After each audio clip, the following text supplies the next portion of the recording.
All right. Hello and welcome to Gaming Perspective, Episode 9, Mood Eternal. We have a lot to talk about this week. We have Animal Crossing absolutely destroying sales numbers. We've got Doom, deep impressions now that a lot of us have been through it. We've got a ton of stuff to talk about and the full panel in here because, well, what else are we going to do but podcast in this situation? So, let me introduce my panel. Joining me from Windows Central, iMore, and Android Central, Mr. Samuel Tolbert. Hey there, it's good to be here. It's good to be talking with you guys again. It's always nice to think that we can do this from the comfort of our homes, and it's like now everyone else is getting on board with what we do. That's interesting. It's just a funny little thought that crossed my mind. Anyways, we got some good stuff to talk about. So. Absolutely. And also joining me, writer for the lordsofgaming.net, Mr. Jared Eden. How's it going, everybody? Thanks for tuning in. Interesting topics to talk about tonight, and I'm excited to dive into them, so let's get going. Absolutely. And also joining me from ever sunny Florida from the Basement Radio Arcade podcast, Mr. Eric Jackson.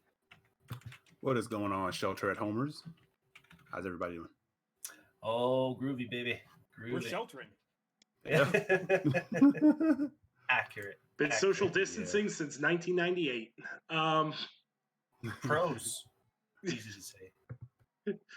So it's another week, and there's been not a lot of stuff to really talk about. We've got some good topics to talk about. It's despite everything being shut down, the industry carries on in a somewhat slow, wandering gait.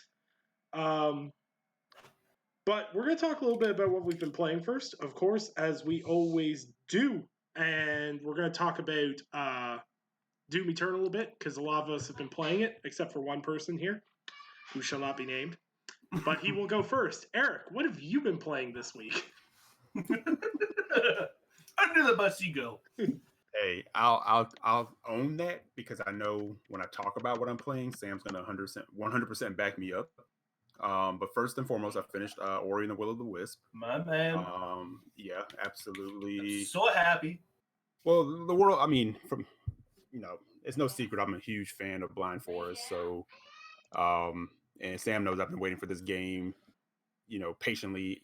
Every delay, I was like, hey, they got to do. Just make sure it's great. And on that level, they just up the ante on every aspect of it. We all know that the game has its issues, and hopefully the patch that they have coming out will fix it. But other than that, the game is fantastic. And I am going to be jumping into Doom Eternal as soon as possible, but I could not do that until I went back to finish Metro Exodus. Good. Yep. Had to finish Metro Exodus. That's accepted. And that's what I'm doing right now. And I feel good with that decision. No, it's good. It's understandable. Where are you right now, Eric? You can be a little loose because, I mean, that game is over a year old at this point, so yes. You can describe it pretty freely. I'm in the Caspian Desert now. Okay, nice. I like that one. That went to that whole cannibal scene, which was freaking awesome. Was that not the most awesome level? The cannibals in the mountains. That was fantastic. So I'm in the Caspian Desert now. I'm about to approach the Baron's bunker. Okay. I believe that's where I'm heading. I just cleared out an oil rig with some slaves in it. Yeah, I know the exact one. Yeah, so doing some of the checkpoints around the area, clearing those up first before I head back to base and doing all those things. So with that, I'm not sure how much I have left in the game, but that's where I'm at right now. So I'm trying to crank through it, enjoying it, not rushing through it, but getting through it because I definitely want to jump on Doom Eternal. I don't think it's a spoiler to say that you're about around the 2/3 mark, depending on how much you explore the open area. Yeah. No. Depending on that. Yeah. Okay. So quite a ways to go still. A decent ways, but not like, I mean, you're over the hump, if that makes sense. I got you. Yep. Yeah, I kind of figured just based on pacing, I was a little more than halfway. Yeah. So because it kind of ramped up, and now it's keeping like that pace. So yeah.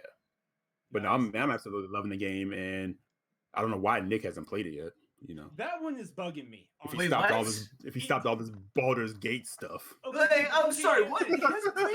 If we stop teasing him for a moment, let's be real. Eric, this is 100% Nick's kind of game, is it not? Yes. Nick loves Metro, and I'm just throwing him under the bus because he threw me under the Doom bus. So, Yeah, Oh, right. fair enough. That's totally fine. but no. Nick has lamented that he needs to get on Metro Exodus as a Metro fan. So yeah, I don't know what he's waiting on. Actually, you know what the hilarious part of the whole Metro Exodus thing was is I was so hyped day one for that game, like bought it day one, everything else. Like I was even like wait till it hits Game Pass with. I bought that game day one, did the first two missions, and thought it was one of the best games I'd ever played that year. And then something came up when I was writing it tick, and I got torn away, and I started writing a bunch of stuff. Then another review landed on my desk, and it just got cycled into the back. And I just have not gone back because I'm like, it's one of those things where it's like, oh, I've done two missions, so if I jump in, I'm gonna feel really lost. So I have to start over, and then it's like, then I'm losing my progress, and it's just a mental mind block. I need to just suck it A up. lot of whining and complaining. I'm hearing. I'm hearing the ambulance, but hey, I get you. But that was half the reason why I decided to go back to Metro before doing Doom Eternal, because I was like, if I continue to put it off, I'm going to be in that position where it's like I don't remember exactly what was going on, and it's still relatively fresh. So I want to get back to it. I'll be honest though, I feel for Nick though. Like I feel for Nick because I'm the same way with Witcher. I can't finish Witcher because I've already put 50 hours into it, but I've never finished the game. But I played so much, I can't actually go back to it because shut up. No. And you know what, Sam? I'm hearing more ambulance. Sam, no. Sam, tell them why. Tell them how many hours did I put in. No. Sam, how many hours did I put into The Witcher before I kept putting it down, and I finally went back and put in my 250 or whatever it was. I was already like 70, 80 hours into that game. I was like, nope, I'm going back. But you stuck through it. You stuck. I did. And I will say this, Jared. It feels that way. It feels daunting at first, but if you go back and you get the control down again and you pick up on some of the missions, do some of the side missions first, and then go back into the story missions, all of a sudden it all starts coming back to you again. Oh man. All right. And then I would say from there, I would recommend, because there's two games this generation that I did this to, and I was like, I didn't think I would get my placing back. That was Witcher 3 and Bloodborne, and I got my place back on both of them. I just had to get the muscle memory part back down, and once I did that, and I said, you know what, I'm not messing with any other game until these games are done.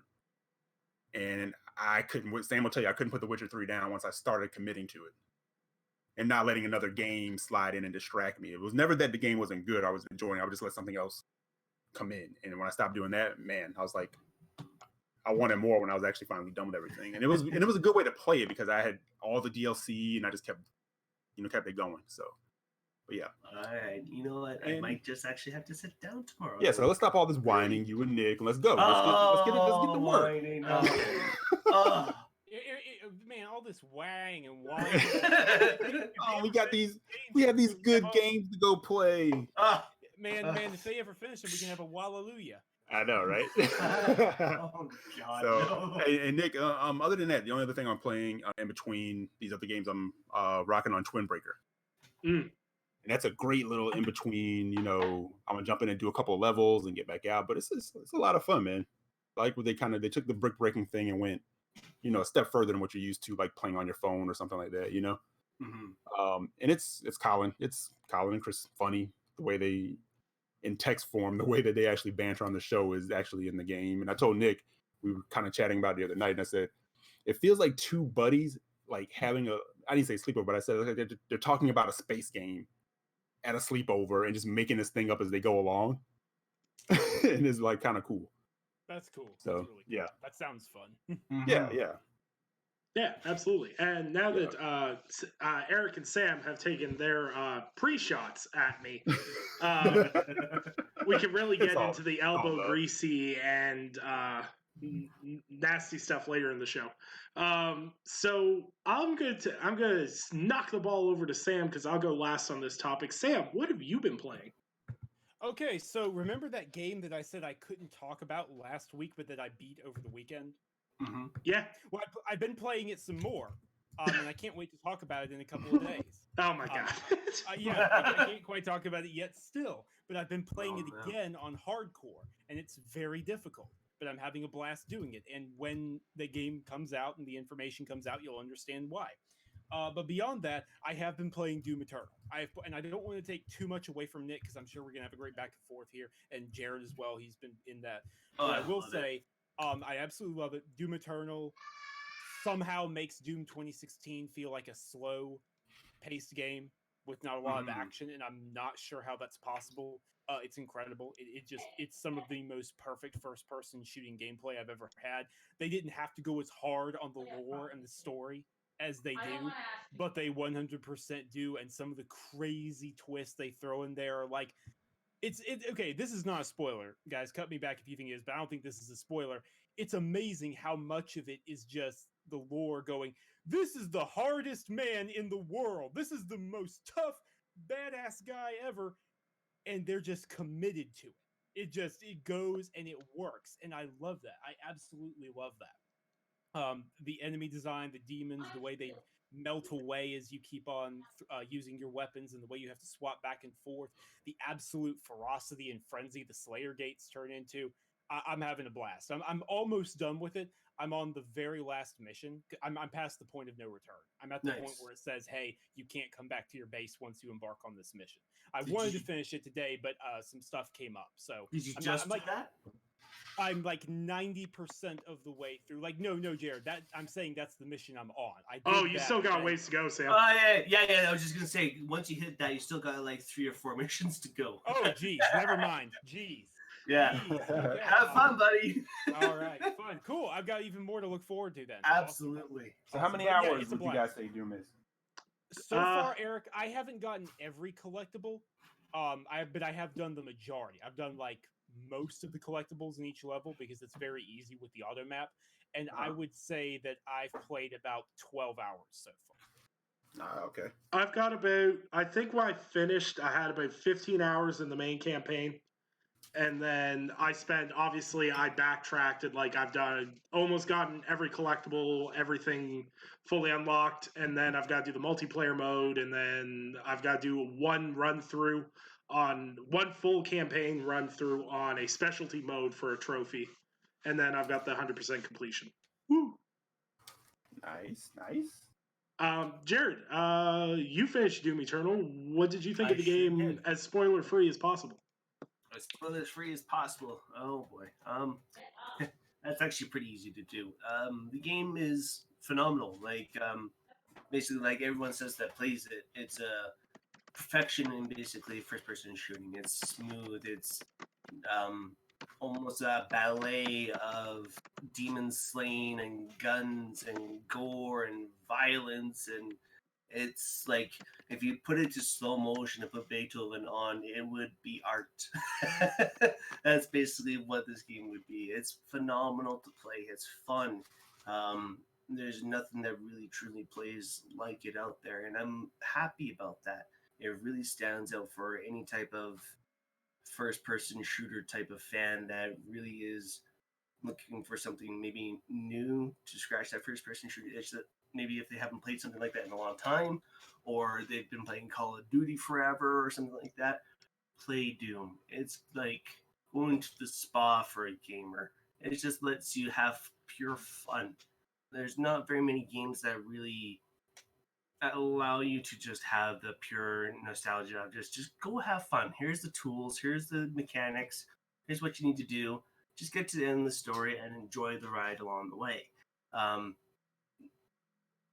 I find that this arcade type of experience is almost lost, and I'm glad that they're still keeping in tune with it, and I hope they continue forward, and I hope other franchises take cue from this and be like, hey, maybe we can take old franchises and make them still feel like they're old, but in a new modern engine and take. So that's my thoughts. Yeah, I think Doom Eternal does a fantastic job at being a video game. Like, it's a fantastic video game. And I think I don't mean that as a knock either. And, like, people don't need to take it as a knock. It's like some games are great cinematic and emotional experiences. But Doom Eternal is wholeheartedly a video game. There is one-ups to collect.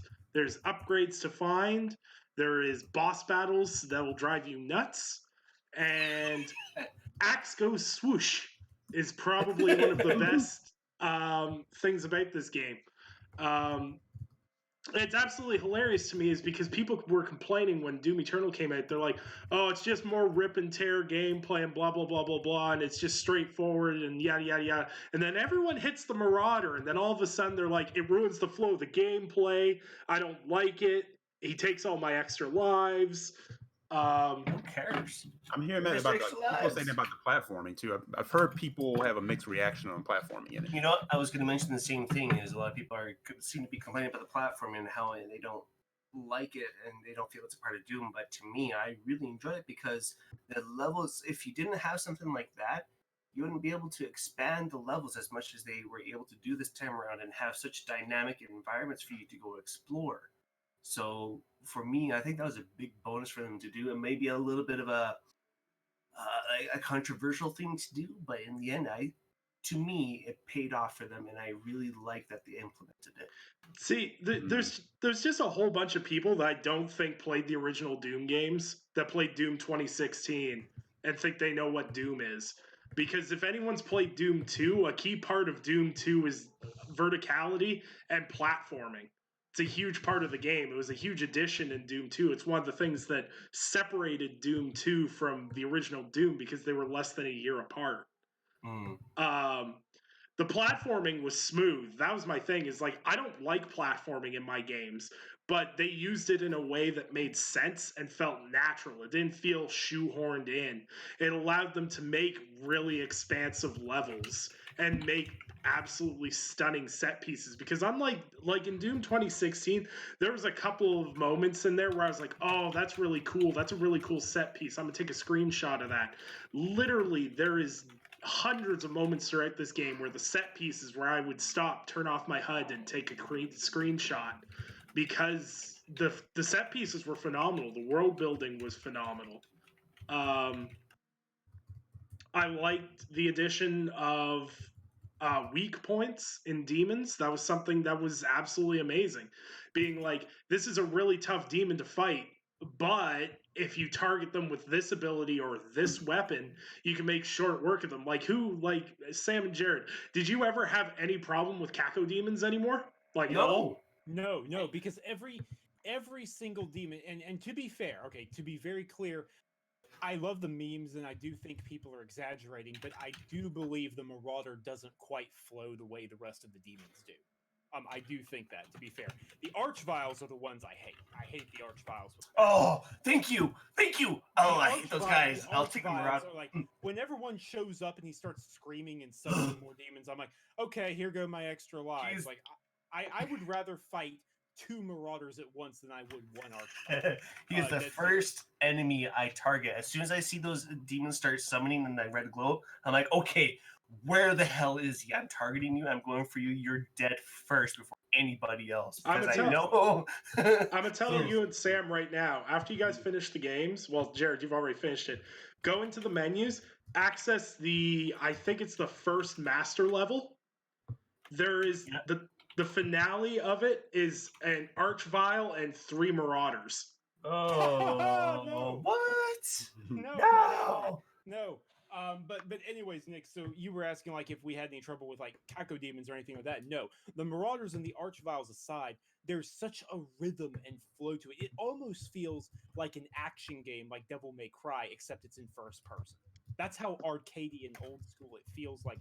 And it feels like you have a bunch of different options to deal with every demon, but there are things that work best. And Arachnotron shows up, okay, you've got options, but the best thing to do is use the shotgun grenade launcher and blow its turret off.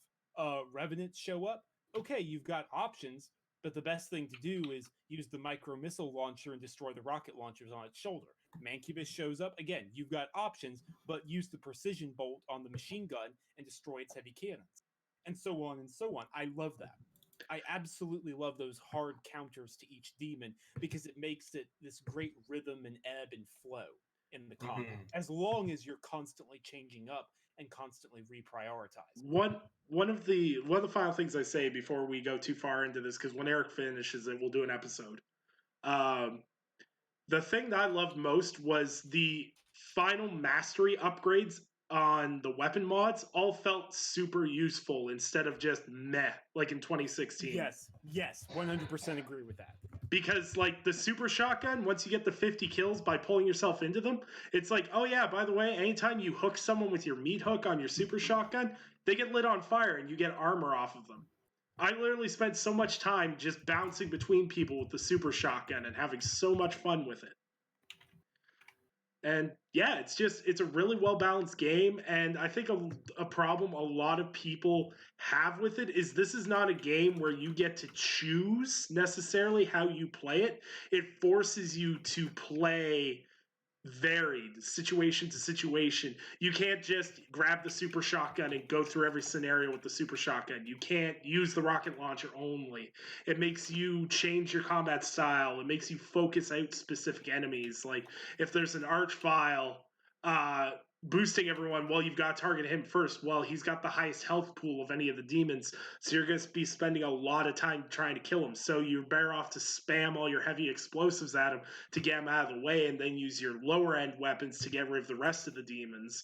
And balancing the chainsaw, ammo, and everything, it's constantly making you think, what do I need to do next? What do I need to do next? You always feel like you're in a panic, and it's great. I love it. It's Doom to me.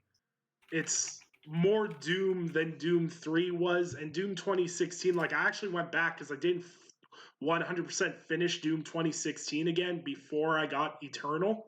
And I finished Eternal, and then I went back to Doom 2016. I'm like, how does this feel slow? Like, how does this feel like I'm in molasses right now?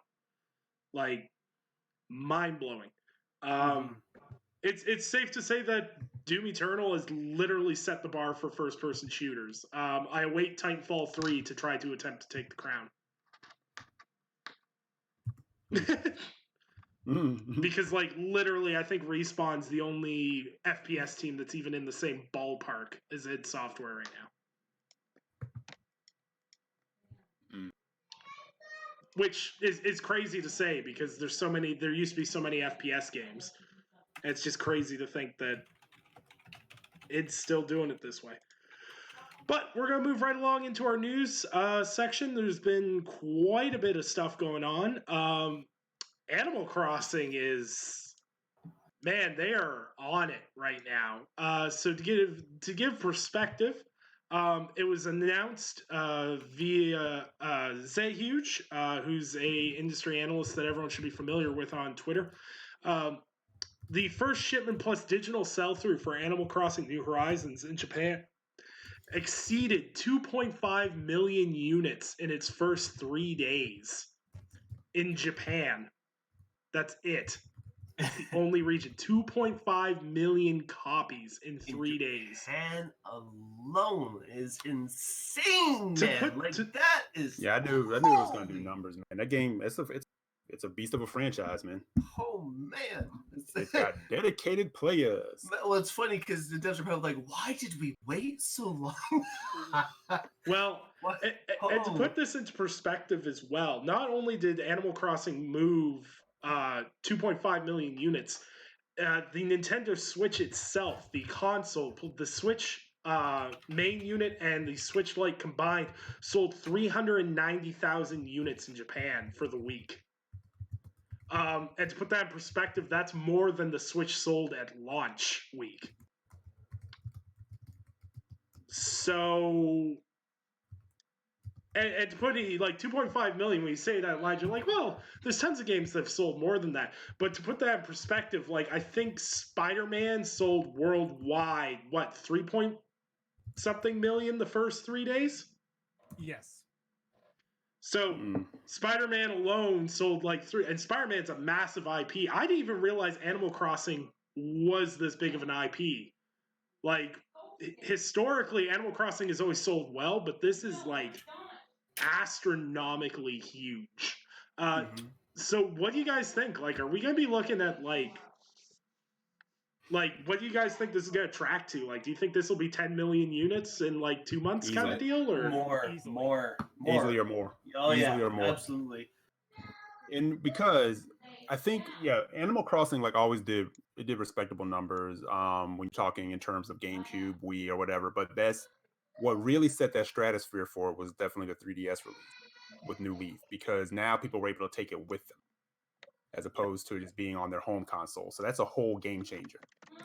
Not just that, but then it became word of mouth. Like I had never played one until I played New Leaf, and then immediately I was like, okay, I don't know why, I don't know what, but here I am, and I'm addicted to this, and I don't know why, and I'm checking on this weird town with these spooky little animals and creatures, and I met Tom Nook, and I'm like, there's something up here, you know. And I love the fact that, you know, Tom Nook's legend is growing into like this huge mafioso type, you know. He's making every island adventure an offer they can't refuse. Yep. So I think Nick, that's kind of what set it like even more, and I think it had that cult following. But this, it's just now it's like it's become legion. Yeah, I think the heavy cult following was a big factor into it too, because the last time Animal Crossing came out, basically we were much younger back then. Like from my eyes, I was still probably like 13 or 14, and I'm 29, almost 30 years old now. So it's been a long time. People who played the game back then are now parents. They're grown up. They have kids of their own, and then see new Animal Crossing come out, and they go, "Hey, I remember that game. Look at all these improvements. Oh, this looks wonderful. You know what? Me and my kids are going to enjoy the hell out of it." So now people are more inclined to go buy it because, especially now in this time with the whole virus going around, people are staying inside. People are having more time with their family, with their kids. So people who grew up on that game are now showing their kids and probably other family friends and members that game as well, and be like, "Hey, look what I grew up on, and look what kind of how cute and fun and kind of real time this living environment is for this video game." And it's a relaxing environment too, so it's not stressful. It's very wide appealing to quite a large audience. So there's quite a few key things that I think played into this, and it's paid off big. Yeah, absolutely. Because the thing with Animal Crossing, like back on GameCube, and I think this is the same on like Wii. What you could do is like, you know, you take your memory card, you put your save on there, you could take it to a friend's house, and then your villager could visit your friend's village and this and that. But now with the advent of online and everything else, it's like you can do those things, you know, on the go or sitting on your couch with your handheld, right? So just wait till they start kicking in to the events, because with the 3DS version, you could do things like take it to certain stores, like a McDonald's, or you could take it to like Best Buy would be a part of it or whatever, and you would get specific items that would hit from like their Wi-Fi on your device would pick up on their Wi-Fi, and it would download certain items or whatever on specific days. So they get way into the weeds with this thing, man. And there's like seasons, like you come back to your town, and, you know, seasons and holidays and different things, like Halloween comes and it's like everything's lit up with like jack-o'-lanterns and everything. It's insane. And that's what brings people into it. It's like that whole meta thing of it, you know? Yeah. So yeah. So I'm definitely not surprised at those numbers, and I just expect it to continue going, especially now with more people catching on, and like, you know, even from the 3DS to the Switch, and you get more word of mouth, and you know, you're not going to get everybody, because some people will try to like, "Oh, it's not for me," and then you get some people who's like, "I didn't think it was for me, and now it is for me," you know?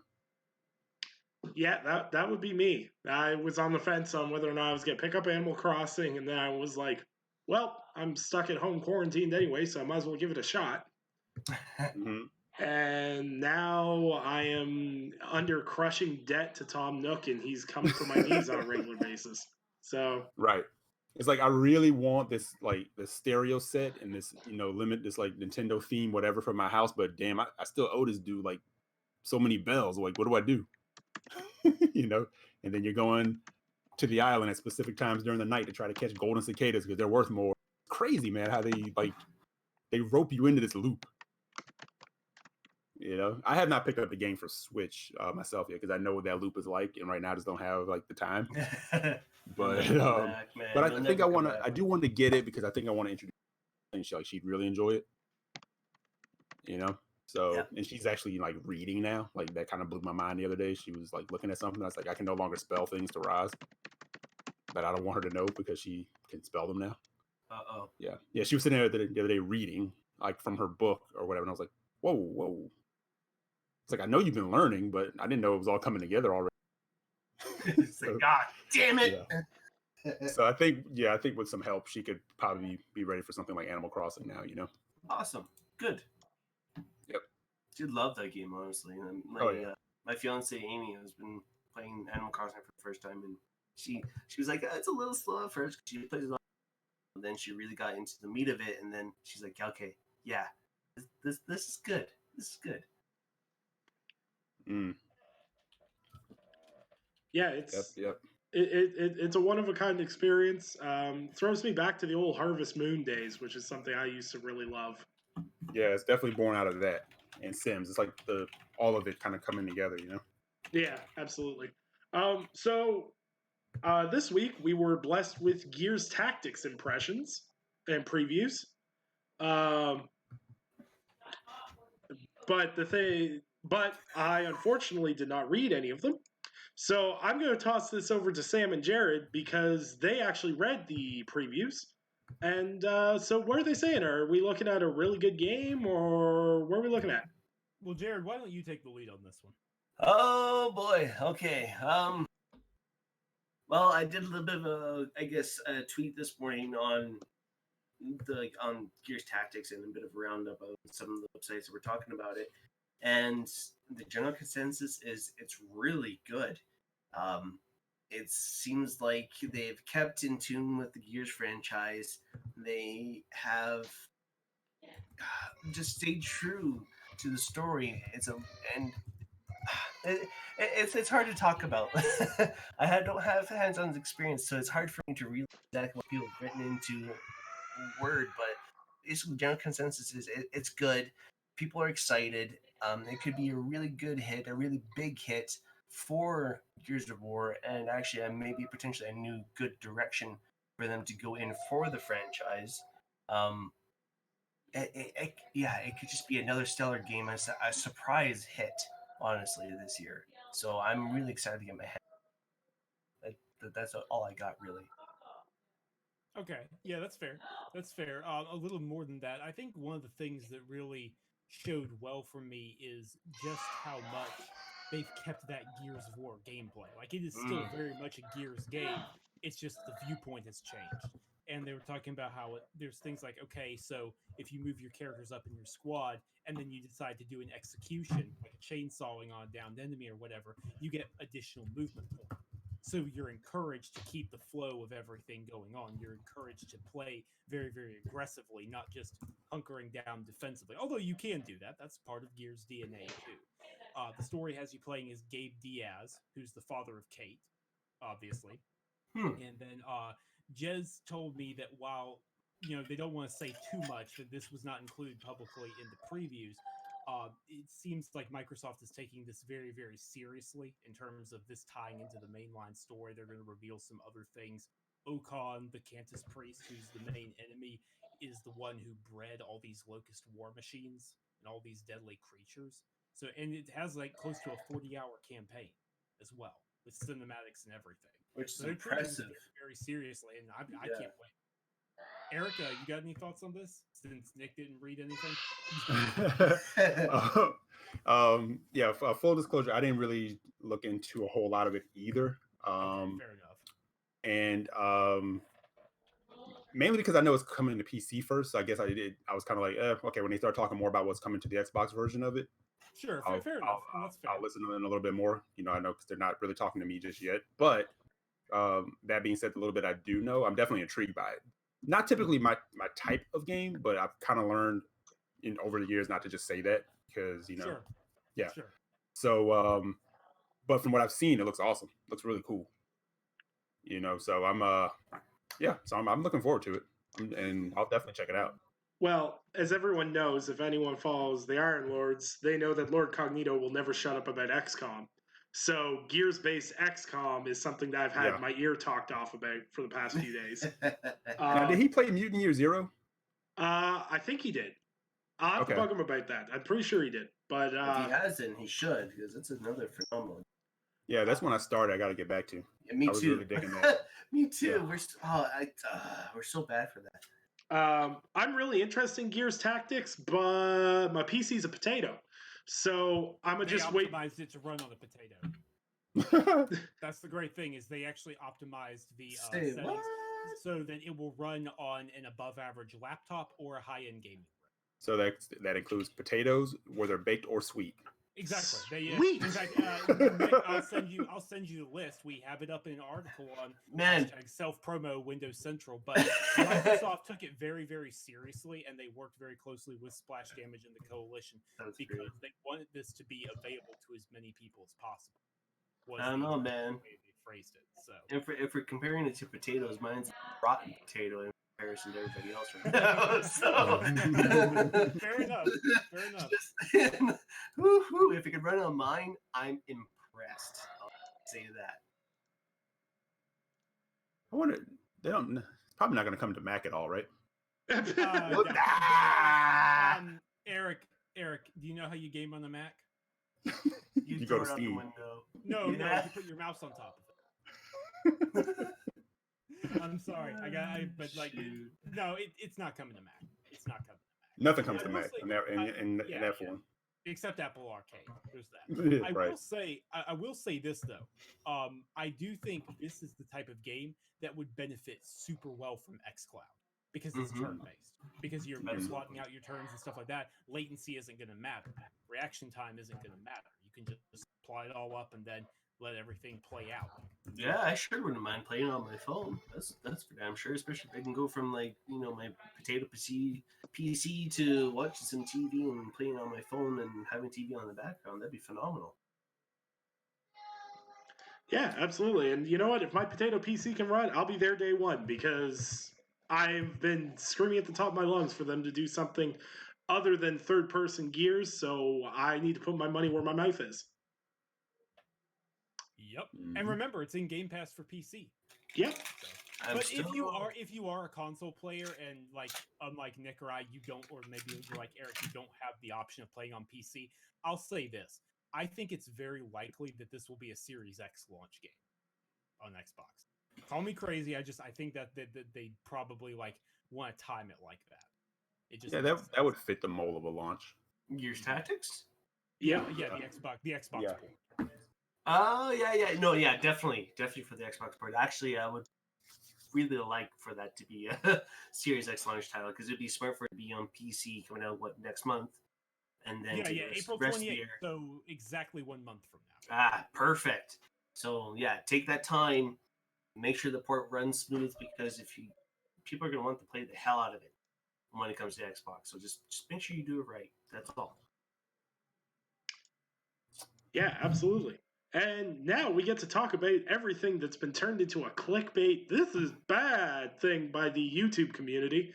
Epic Games has decided to get a little bit more involved in publishing. As everyone knows, since the Epic Games Store's launched, they have been dabbling in publishing to an extent, but they took a really big step this week. So in a blog post, they announced that they'd be partnering with 3 major studios. And these studios are Remedy, which is just coming off their Game of the Year contender Control, Playdead, which is the studio responsible for Limbo and Inside, and Gen Design, which is the creators of The Last Guardian. And so they're entering a multi-platform publishing deal. I'm assuming each developer has a different deal, but the money share and IP ownership and all that stuff is actually being publicly available. And this is kind of a unique situation, and I'm sure Sam will echo me on this, is that 9 times out of 10, we don't understand or ever get the actual details to a publishing deal. There's a lot of conjecture and thought of this is what it could be, but we never necessarily get 100% in stone what it is. This is some of the most transparent deals I've ever seen, ever. So, in terms of providing that information to the public. So, in public information that is being provided for all 3 of these studios, developers retain 100% of all intellectual property and full creative control of their work. Fully funded projects. Epic Games Publishing will cover up to 100% of development costs from developers' salaries to go to market expenses such as QA, localization, marketing, and all publishing costs. And as well as 50-50 profit sharing. Developers earn a fair share for their work once costs are recouped, and developers earn at least 50% of all profits. as this has been echoed by Matt Piscatella and many, if you're a mid-tier studio right now, you're going to break someone's leg in order to get in front of someone to get a publishing deal like this. Yeah, Rami Ismail, who's a well-known indie dev, and I butchered his name. I'm very sorry about that. On Twitter, he's very well known in the Twitter dev community. He said there are developers he knows that would compete in a real-life battle royale to get a chance at those kinds of publishing terms. Like, it cannot be overstated. Like, usually, if a publisher is letting you take 100 or not 50% of profits and you retain 100% of the IP, then they're not funding the full game. Usually if they're funding the full game, they get the IP or a massive share of the profits. This is a ridiculously lopsided deal for the developers. You think it's like a part of them? No, that's exactly it. I was just gonna say, with them trying to break in, it's like they're kind of making all the right moves on break. Absolutely. You know, whether game publishing and storefront and the whole nine. Like they're very on the consumer friendly side of it. Now they're on the creator side of it. Yeah, it's like I understand all the controversy about Tencent investing in. Then you see deals like this go down, and you go, well, hold on here. If this means I can get a Control 2 or an Alan Wake 2 or whatever, like another game on that kind of a franchise, and these other studios can the support that they need to create the games that they want to make, especially since a lot of these games are highly acclaimed and renowned and really good games, and they're getting that really good support, be happy. What do you have to complain about? Who cares if it's with Epic Game Store or not? This is a deal of a lifetime for these people, for these developers. Just be happy for them that they even got something remotely as good as this in the first place. To have a deal like this at all is a freaking unicorn. So, quit your bitching. Be happy. Yeah, it's also important to note too that even if you're not a fan of the Epic Games, even if you're not a fan of the Epic Games Store, Tim Sweeney even clarified that there is no part of these deals, and he said this publicly as well, is that no part of these deals were tying these developers to the Epic Games Store in any way, and that the developer had choice on whether or not they want to launch on Steam, GOG, etc. How appealing is that to other now too? Like other people, you could be like, "Hey, can you, work with me now? You did it for these guys. What about me?" Look, I've got my fair share of criticisms of Epic and Tim Sweeney as a whole, but when it comes to the publishing side of things, I've got nothing for this at this point in time because they're being transparent. They're giving people way more information than any other publisher has ever given us. Like, I would love to know the publishing details behind things like Anthem or anything like that, but we'll never know those. Oof, don't. Why do you gotta bring that game up, man? You know how it does. But no, bring up a good point though. It's just like, well, what kind of example does it set now? Because other publishers or developers can be like looking at it going, well, they're doing this. What are these guys gonna do now if they're gonna come to us and be like, hey, these guys are getting this type of a deal. Can you cut us something like this? Well, no, we can't. Okay, well, we're gonna go try our luck with Epic Game Store now. So I think you may even see a slight shift in publication deals from now on because of this whole deal with these three developers. Yeah, and they're almost like once again, we don't 100% know the details behind everything, but I know for a fact from talking with some developers and whatnot that like Devolver offers very, very, I'm gonna say, friendly publishing deals to indie developers. And seeing a company like Epic, who obviously they print money faster than the U.S. government with Fortnite, I swear. Instead of just sitting and hoarding that money, they're diversifying their portfolio. Because what people don't realize is before Fortnite, Epic was like tight. Like that's why Tencent owns 48% of Epic, and it is because of Epic was in trouble. They lost Gears of War. They lost a lot of stuff. They had a couple of games that did not connect with audiences. They were in a lot of trouble. Fortnite Battle Royale saved that company. And I think they're being really smart because Fortnite isn't going to last forever. So while they have the pile of money, they need to diversify that portfolio. And I think going into publishing and having their own PC storefront is a great way of diversifying that portfolio.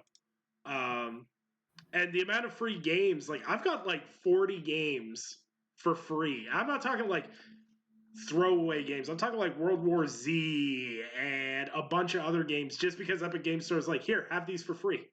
And I'm like, okay. I just can't find a point of complaint with that anymore.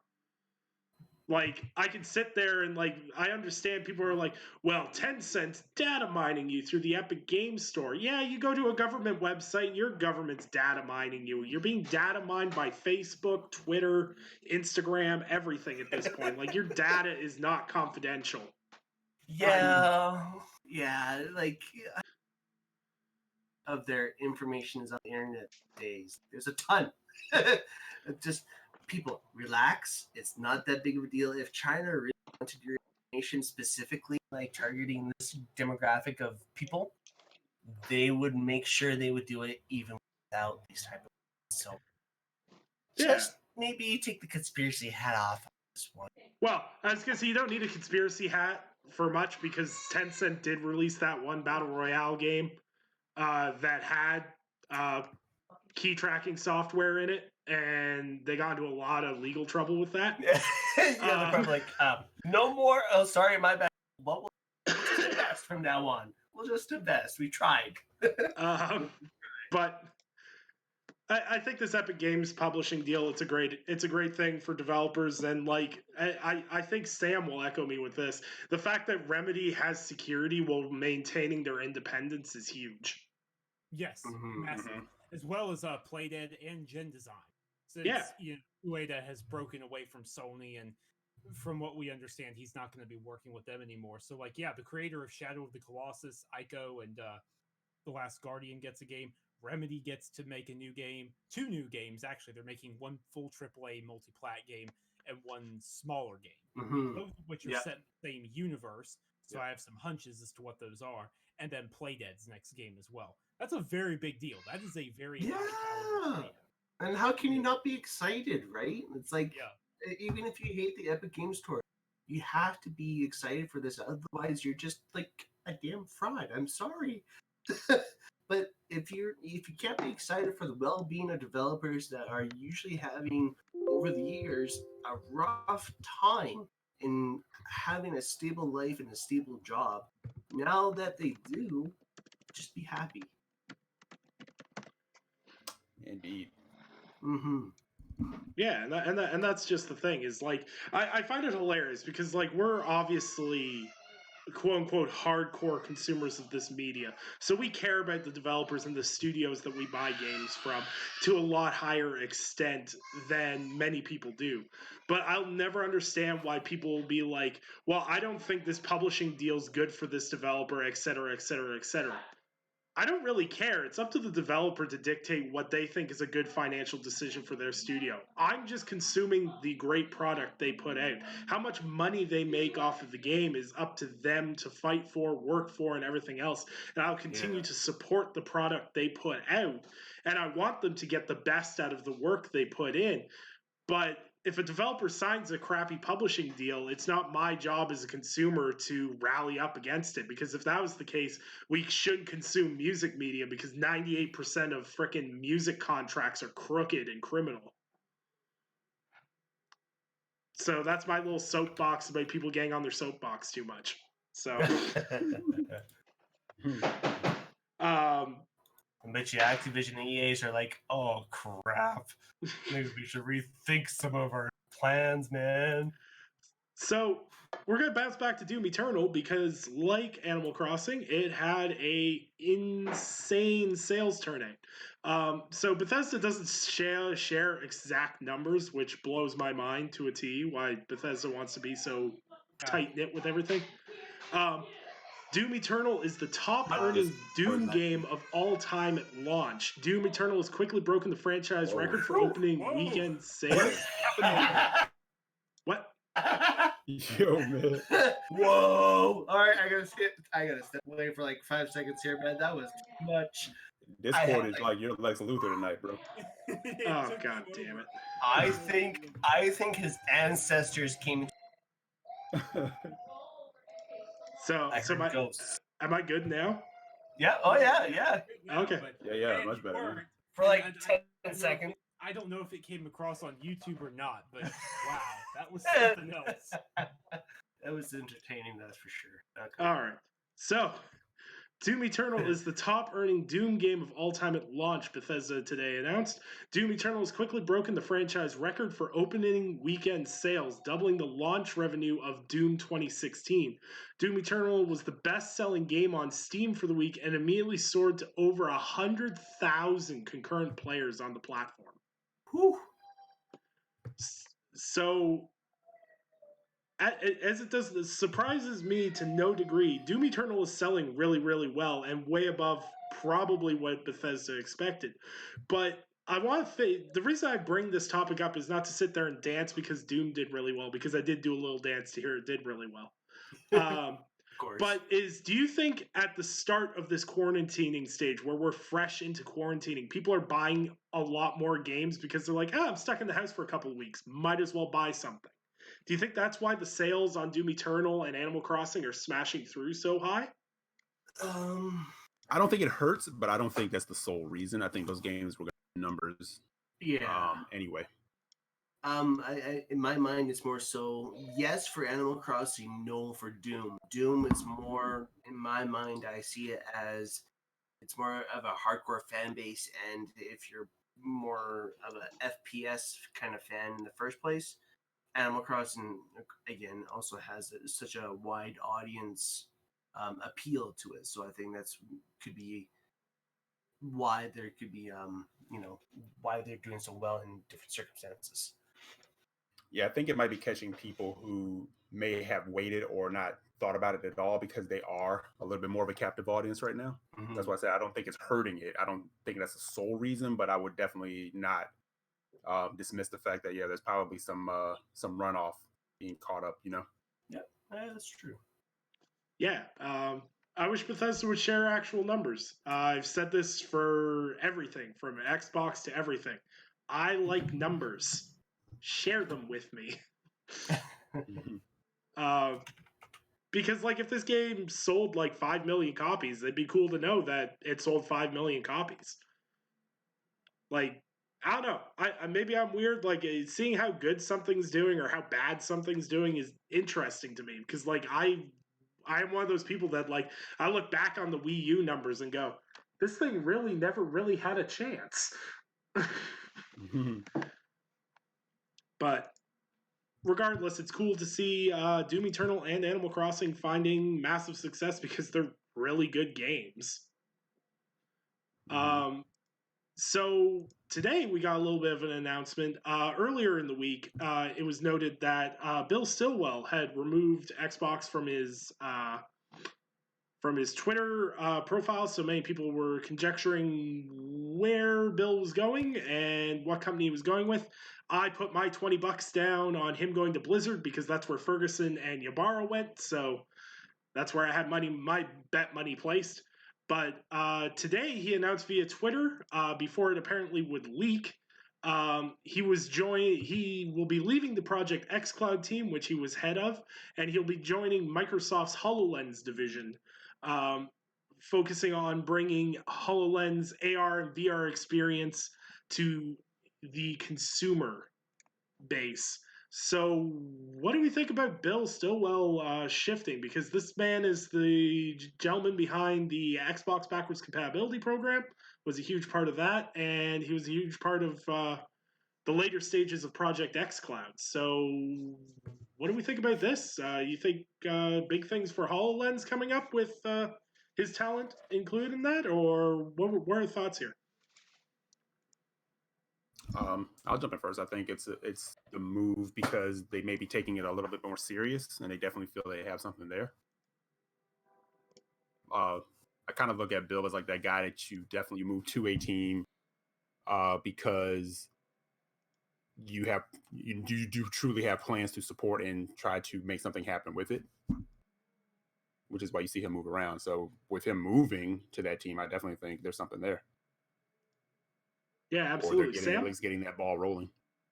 Yeah, I think it's one of those things where, and I wish Jared was here because he really cares about this subject and he would talk about it a lot. But I think that when Hololens was first announced, it was very much a tech demo. It was a proof of concept. It was very much a hey, this technology exists. It's not going to be feasible for several years. The dev kits are still expensive. It has applications in office space or medical technology, but not in consumer approach. However, Bill Stillwell has done a phenomenal job in both roles. The Back Compat team, the work there speaks for itself. It just does. I don't have to go into that. Xbox is leading the charge on backward compatibility, and Project xCloud, while it's still in beta testing, is by far, I would argue, one of the front runners, if not the front runner, in game streaming technology, and it's constantly expanding. They're doing a great job there.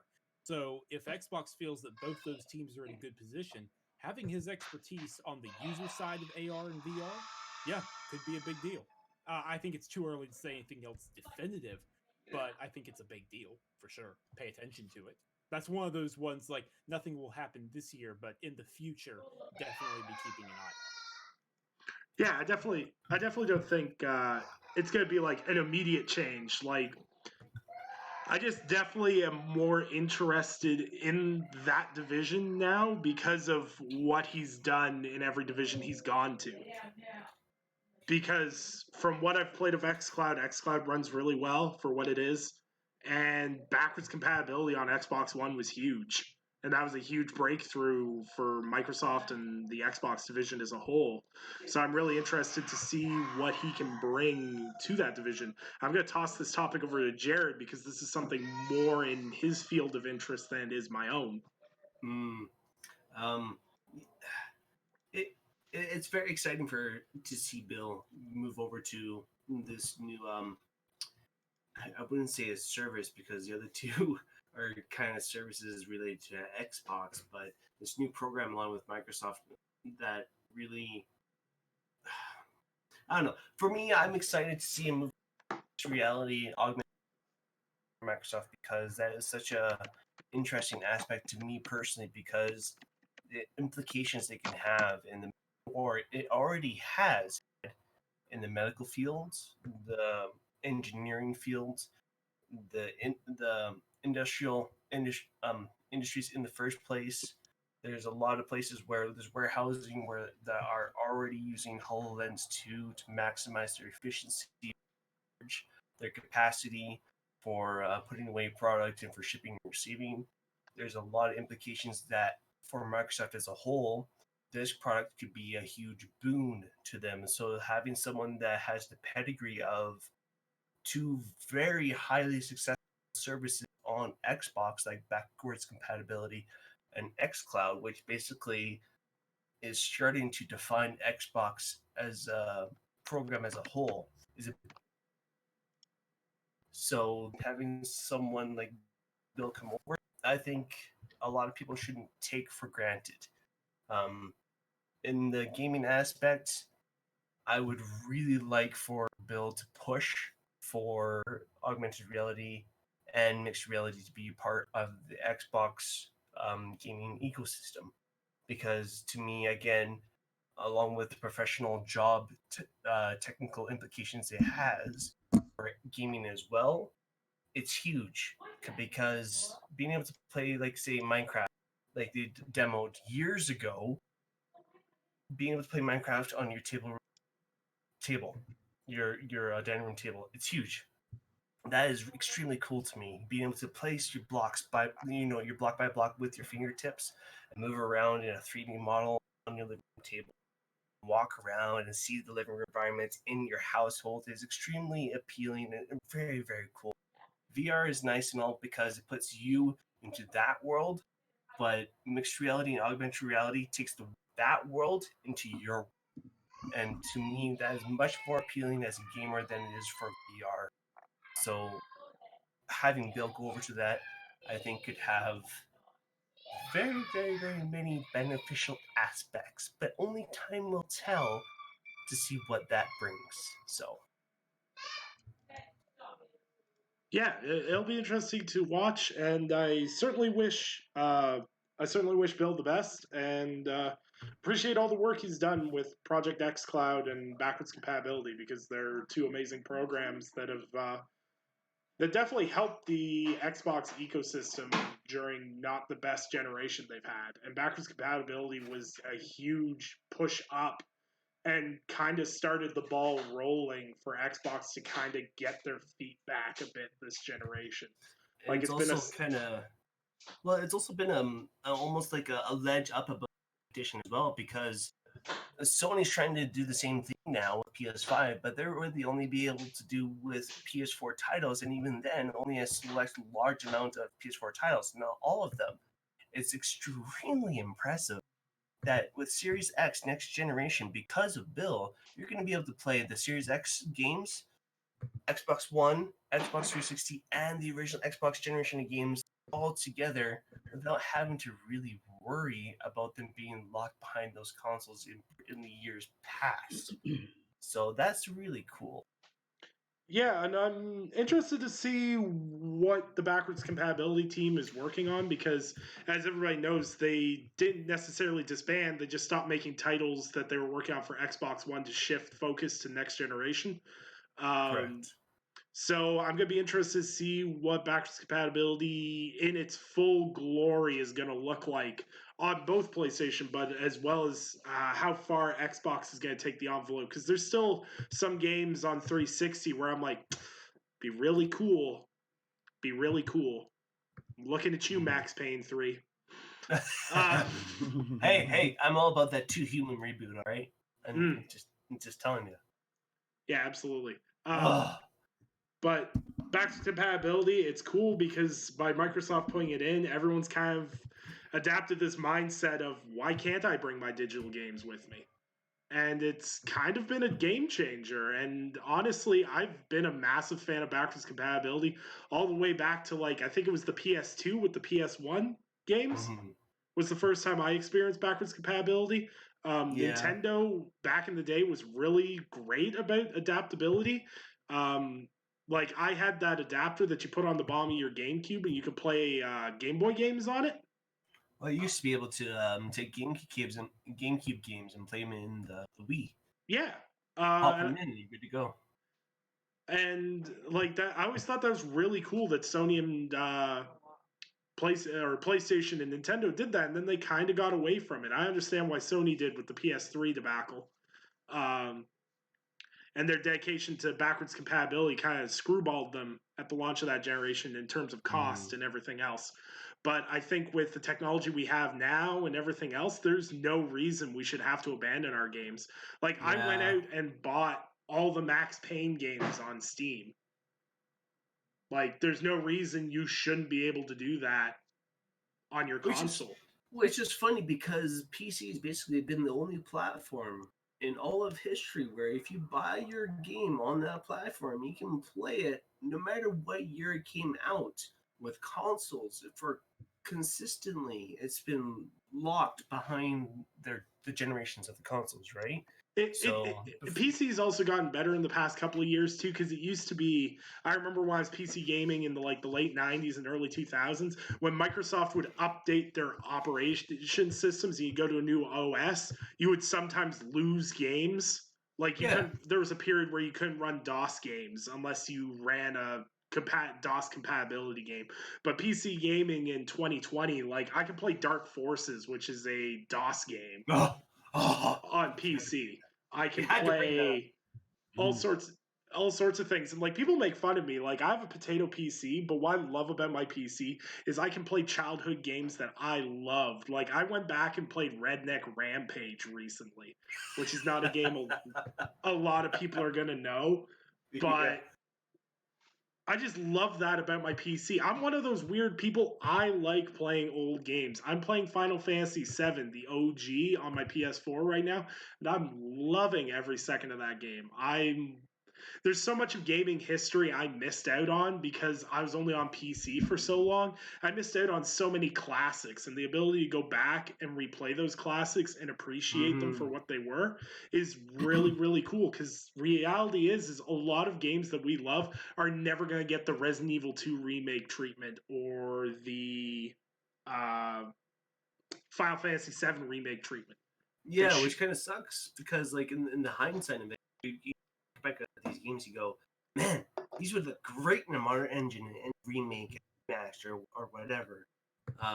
But in the end, I think a lot of us should be really happy that any company in general implements some sort of backward compatibility program, because in the end all be all, you invested money and time into those games. If you really are going to restrict those people to only being able to take that investment in those games over to either one generation or not at all, kind of sucks. So, like, having Xbox being able to have backward compatibility program and allowing you to have that investment from that you've invested in games from 10, 12 years ago can still be relevant today. Unlike other companies where if you buy a game on their platform, it's really only relevant on that current generation's platform. So that's why backward compatibility is also very important for other companies to do right now. Yeah. Don't lose that investment. Yeah, absolutely. And I expect my digital library to come with me, damn it.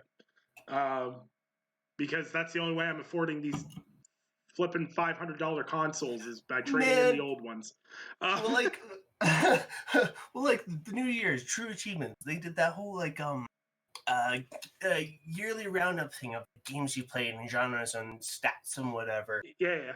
That thing pulls up the amount of money you spent in games that year, and it's like I looked at mine and I'm at $13,000. I'm like, you know what? That's just 1 year. If it's whole generation, 7 years, 7, 8, 9 years or whatever, I don't want that.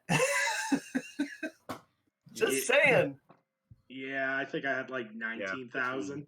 I was really between embarrassed. Hardware and games. Yeah, hardware and games. It's like, damn. Yeah, I know. Makes you double look and you go, oh man, am I really hobby? Maybe I should get into like real life RC planes or something that are like life size. My favorite one is seeing people on social media being like, I spent I saw some guy on Twitter doing this. He's like, I spent $3,000 on consoles this generation because he bought an OG Xbox One, upgraded to the S, then upgraded to the X. And then he was like, I bought the original PS4. I bought the PS4 Slim. And then I bought the PS4 Pro. And I'm like, why did you upgrade to the S and the Slim? Like, there was no inclination to me that I ever wanted to buy those. Like, like the whole reason I buy a console is I want to buy one through the whole generation. Like, if my OG Xbox One did never die, I'd still be playing it because that's what I had. And I'm really glad that I'm not, because 98% of games now seem to run like balls on OG hardware. And I'm so depressed that my friend bought me a copy of Control on PlayStation, which I have a Slim on. And I'm like, oh no. And I'm like, R.I.P. man, sorry on that one. Oh yeah, no kidding. Like I swear, I out for my homies. I look at the disc and my PS4 starts sounding like a freaking jet engine. Yeah, it's just like yeah. No! Anything less than a Pro X, I wouldn't even touch that. Yeah. Serious. Here's the funny thing. Like, I can understand people jumping from like the OG Xbox or PS4 to I would even throw in the Slim. Okay, if you wanted the smaller form factor and you're acting weird, I get that, and then jump into a Pro. The people I don't understand are the ones who buy and sell all generation long. Hey, there's no games for it. I'm selling it. Yeah. And then they try to convince you that they're not selling it at a loss. I'm like, stop it. Oh, you mean like Fame's 3 Switches, 3 PS4s, and my god! Not to single Fame, man. Actually, you know who's the absolute worst person for this. I love him to death, but Mike P is the absolute worst person for this. This man, I swear, has sold his PlayStation, Xbox on rotation at least once a year. And then he do Switch as well. Didn't he throw that in there once? Yeah, I think so. I can't remember. But like, man, just hold on to it. If you're not, right? Just buy it. Just let it sit there. You know, and by the end of the gen, there's nothing that you're okay. All right, but it's like you spend a king's ransom like doing that. Exactly. It frustrates the hell out of me when I see this because I go, you would be so much better off either the base Xbox One and turned it into an Xbox One S or Xbox One X, and then kept your PlayStation and your Nintendo Switch, because guess what? By the time you keep rotating the console out for whatever the hell you're going to be spending double or triple the amount of money that you would have originally invested in the first place if you just got the best of each platform. And in the end, you'll be happy because you're not worrying about, oh, if this platform's, making me happier or not. Because if you're really a gamer, you'll just be happy with the 3 and play the games because you just like the games. Ugh. That's the thing. It's like, oh man, even if you let it sit, even if there's a year where there wasn't a title that you wanted, you'd still be better off just letting it sit. And then the next year, maybe there's a title that drops that you do want. If there's one title per year on the console that you don't spend the most time on, that's still fine, right? Yeah. I mean, I'm not pocket watch. People do whatever they want. I just find it funny when people do that and they keep announcing that they're doing it. I'm like, you're not impressing people and you're not really educating anybody. You just kind of seem stupid. Well, man, that's my thing. Like, I get the frustration point. I was very frustrated when I bought my PS4 in 2017. I was very frustrated with Xbox because they'd released basically no games that I was super interested in at that point. Yeah. And like, I was sick of it. The OS wasn't working properly. I constantly had to reformat my hard drive because I was having hardware issues. I was having all these issues with it, and I plugged my PlayStation 4 in, and it just worked. And I sat there and went, maybe I'll sell my Xbox. And now I'm like, why though? Like, for me, it was like, I'll sell it for like $200 because it's an OG Xbox One. And I'm like, I sell it for $200. I buy like 2 games for it. But what if something comes out this generation I want to play? That was like, then I have to spend $400, $500 to buy a new one. So I just unplugged it and let it sit. And I played PS4. I played Horizon Zero Dawn. I played The Order 1886.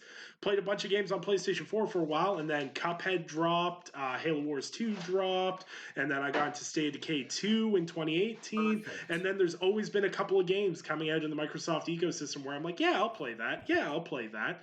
So I just always own the console and just keep it. Because my biggest regret ever was selling my roommate's PS3 and being like, I'll pick it up later. And I never ended up picking it up later. And there's a ton of games that I never got to play because it wasn't financially suitable for me to have another one. Yeah, that's kind of like, I've used like the older ones through the generation to fund the new one, and then there was the great Alcoholocaust flip of about 3 years ago. That was legendary. Legendary, man. I mean, we were out like Boy Scouts, like, all right, triangulated search. I hit this, exactly. hit these 3 game stops, and I and I hit goal. Yeah, so yeah, the great Al heist of, what was that, Sam? 2016 or 2017? 2017, just before the X launched. Right. Because that funded. So many people jumped on the X as a result. They were like, "Oh, yeah, okay, we can." It funded all of my mid-gen. Like, it funded my Pro, it funded my X, and my Switch. Yeah. So I had about $1,000 when I was all said and done. Ooh. For about $150 investment, and then some of the other stuff I had laying around here. Oh yeah. Ooh. Yeah, it was beautiful, man. Yeah, actually, it's been about 3 years. I'm pretty sure Al can actually start trading stuff in again. Well, the problem is GameStop would have to be open. Got him. But it definitely changed the way they did some of those promotions after that. Oh yeah, they were very careful. They were very careful with the language after that. Yeah. They must have come in on Monday morning around, and I was like, what in the hell just happened? Why do we have like 400,000 copies of Spider-Man 2? Like... Who's buying and trading in the Spider-Man 2 and all these Fire Emblem games? Because it was the Nintendo games that had a lot of the high value. as well. Yeah. That you can get the trade-in value. Like, who's doing this? No, the best part of that hustle happened up in Canada as well.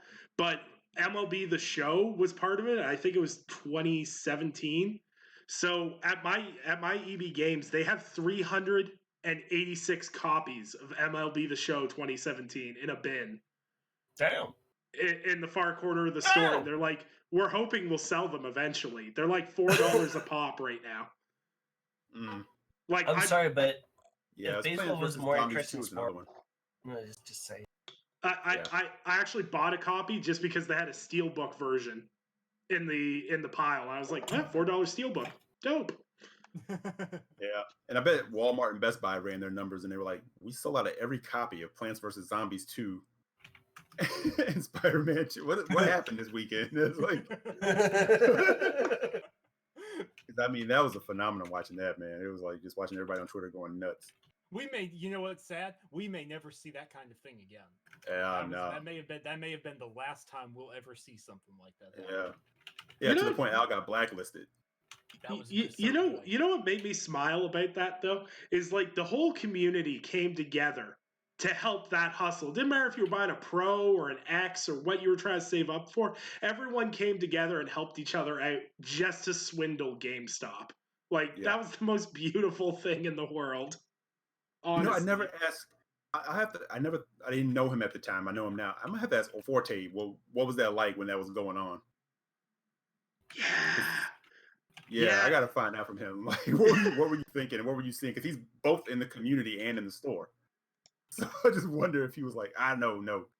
I mean, well, he had to honor it, but still, Yeah, like I talked to my EB Games manager about it, and he was like, you know what? He's like, the company screwed up, and he's like, we just honored the deal. He's like, it doesn't affect my pay grade. He's like, good on my, the people I sell games to for being able to get something they wouldn't have been able to afford otherwise because the company was too dumb to realize what would happen. Right. Like, I don't think you're going to find too many people that were like, oh no, a multi-million-dollar corporation lost money. Oh no, you had a few griefers in the community trying to be like, you guys are morally bankrupt for doing this. I'm like, are you serious right now? Yeah, I remember that. I remember that. I'm like, shut up. That was nonsense. It was I'm like, whatever.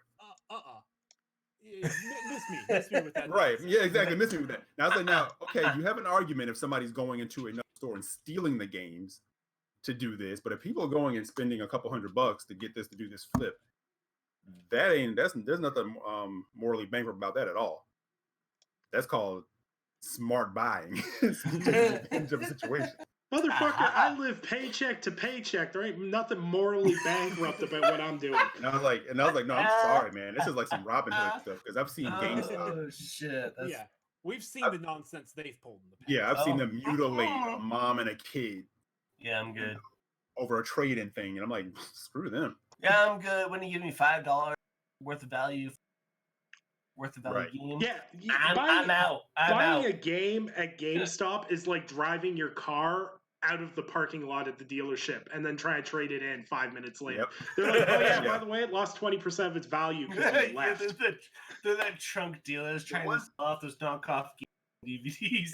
I know we're on a bit of a tangent, but the thing I just love and I laugh at, it's like when you go to GameStop to buy a game and they come from behind the counter with that open box and they push it across the counter to you, like, what is this? Well, it is new. Like, no one's purchased it. It's just that we had it on the display. I'm like, that's not a new game. That's funny you bring that up. Like, yeah. That's funny you bring that up, man, actually, because like about a month and a half ago, I went to my EB Games energy just throughout the city here, and I was like, hey, do you have any old collector's editions you haven't sold yet? Oh yeah, we've got a few in the back. And this guy pulls out Dishonored 2-1 with the mask and whatever, it's Dishonored. And the box is just crumbled to hell. It's bent. There's some damage. There's like not some damage, but there's actually probably a good amount of damage. And they're like, oh yeah, it's only $100. I'm like, no sir. No sir, I'm good. See, I'm blessed. I have like an amazing EB Games / GameStop. You guys remember that statue from the Mario plus Rabbids that I snagged, right? Yeah. I went to look for that. They didn't. So what my EB Games does is they did something that was called they called them blowout deals. They put them on every Friday, and anything that was banged up in the back that they couldn't technically sell anymore, they put it on for $5. So like I got that for $5. It retails for like 60 new. And the reason why it was banged up was the top of the box was crushed in. And I went, I'm gonna take it out of the box and put it on my shelf. It's $5. And like it makes it easier for me to want to open it. Right? Yeah. Like, I don't mind. And that's why I hate dunking on GameStop is because like I have an amazing one. Like they're the reason I still buy physical games is because they're awesome and I love supporting them. And it makes me sad that not everyone has a game store like that. But I actually have to agree with that one too, because I think I might be one of the few lucky ones where, like you, Nick, I actually have a good store like the one I mentioned up in Airdrie. Even though they had that collector's edition for a ridiculous price, but that isn't really on their hands. I was really lucky enough to where the Ghost of Tsushima, the collector's edition, has been really high demand and to get a pre-order for. The manager there, was really nice to get me an actual pre-order copy for Ghost of Tsushima for the collector's edition for the mask and everything.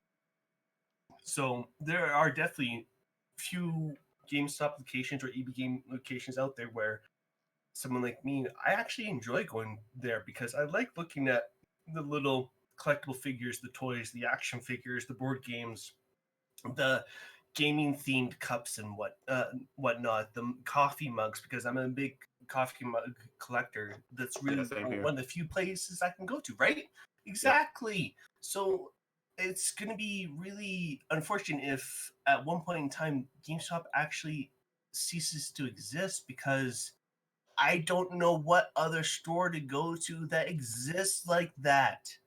And that sucks because I don't have mom and pop shops that have the same capabilities as what EB Games or GameStop has.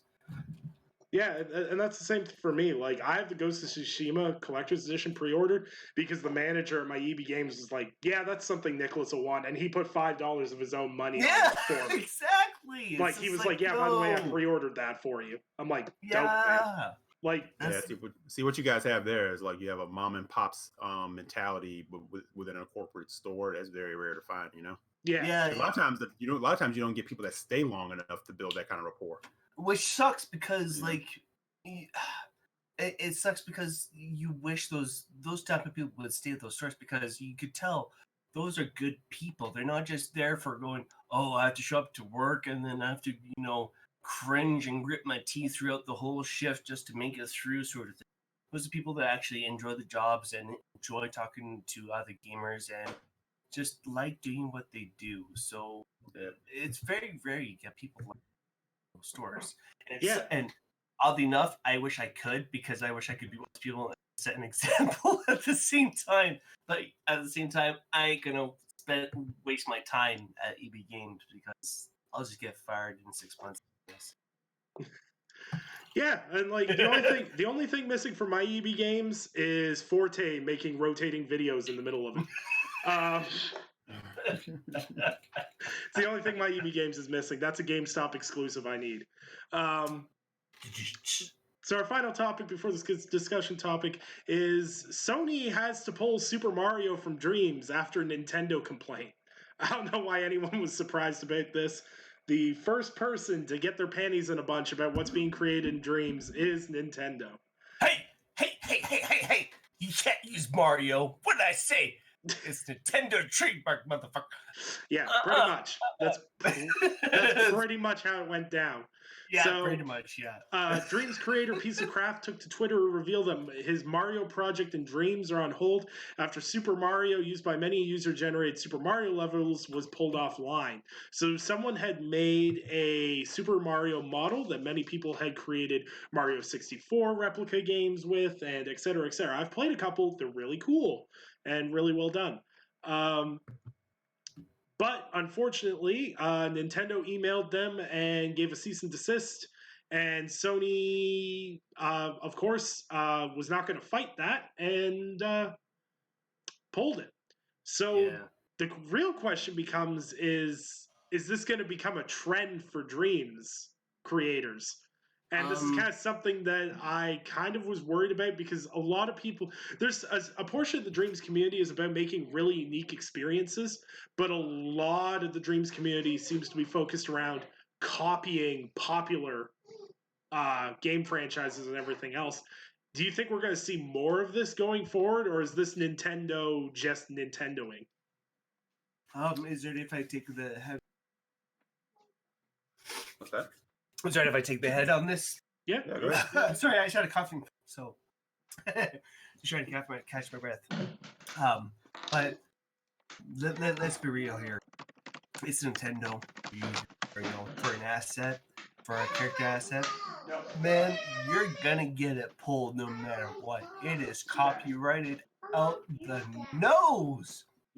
So if you really think you could use it in a game like Dreams, where the studio itself recently taken a stance on being like, hey, if you create something cool, we'll help you actually publish it and let you get the credit, sort of thing, outside of Dreams as a standalone kind of game or whatever the hell it is. If that somehow happens to someone in Dreams with a Mario asset, that could be a really big deal, because it's not an official Nintendo licensed product, but it's using a Nintendo product. I think people who in Dreams, or content creators, whoever is using Dreams to create their own games and ideas, need to be mindful that you cannot infringe on other characters and products from other games, because just like what you are doing, your game, they are also a part of a video game genre. Don't do it. You're going to get your butt bit off big time, and it won't be good for you. So don't even waste your time. Mm-hmm.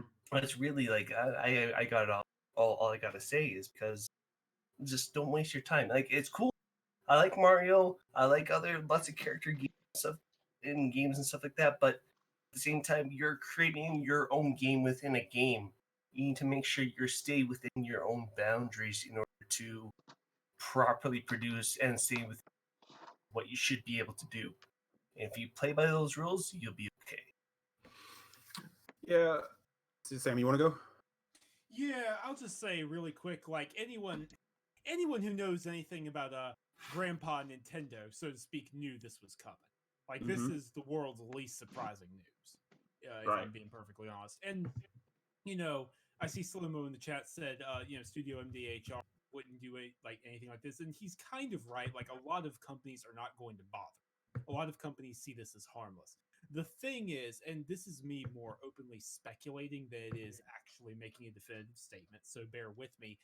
Media Molecule shipped Dreams after God knows how many years. That's great. They have to figure out the future of Dreams. They've talked a big talk about a lot of stuff. Maybe bringing it to PC where development could expand. Maybe allowing people to get paid for their stuff. Maybe allowing them, to find jobs through development. That's all great stuff, but how does that work? If people are getting paid through this, you can't infringe on any IPs.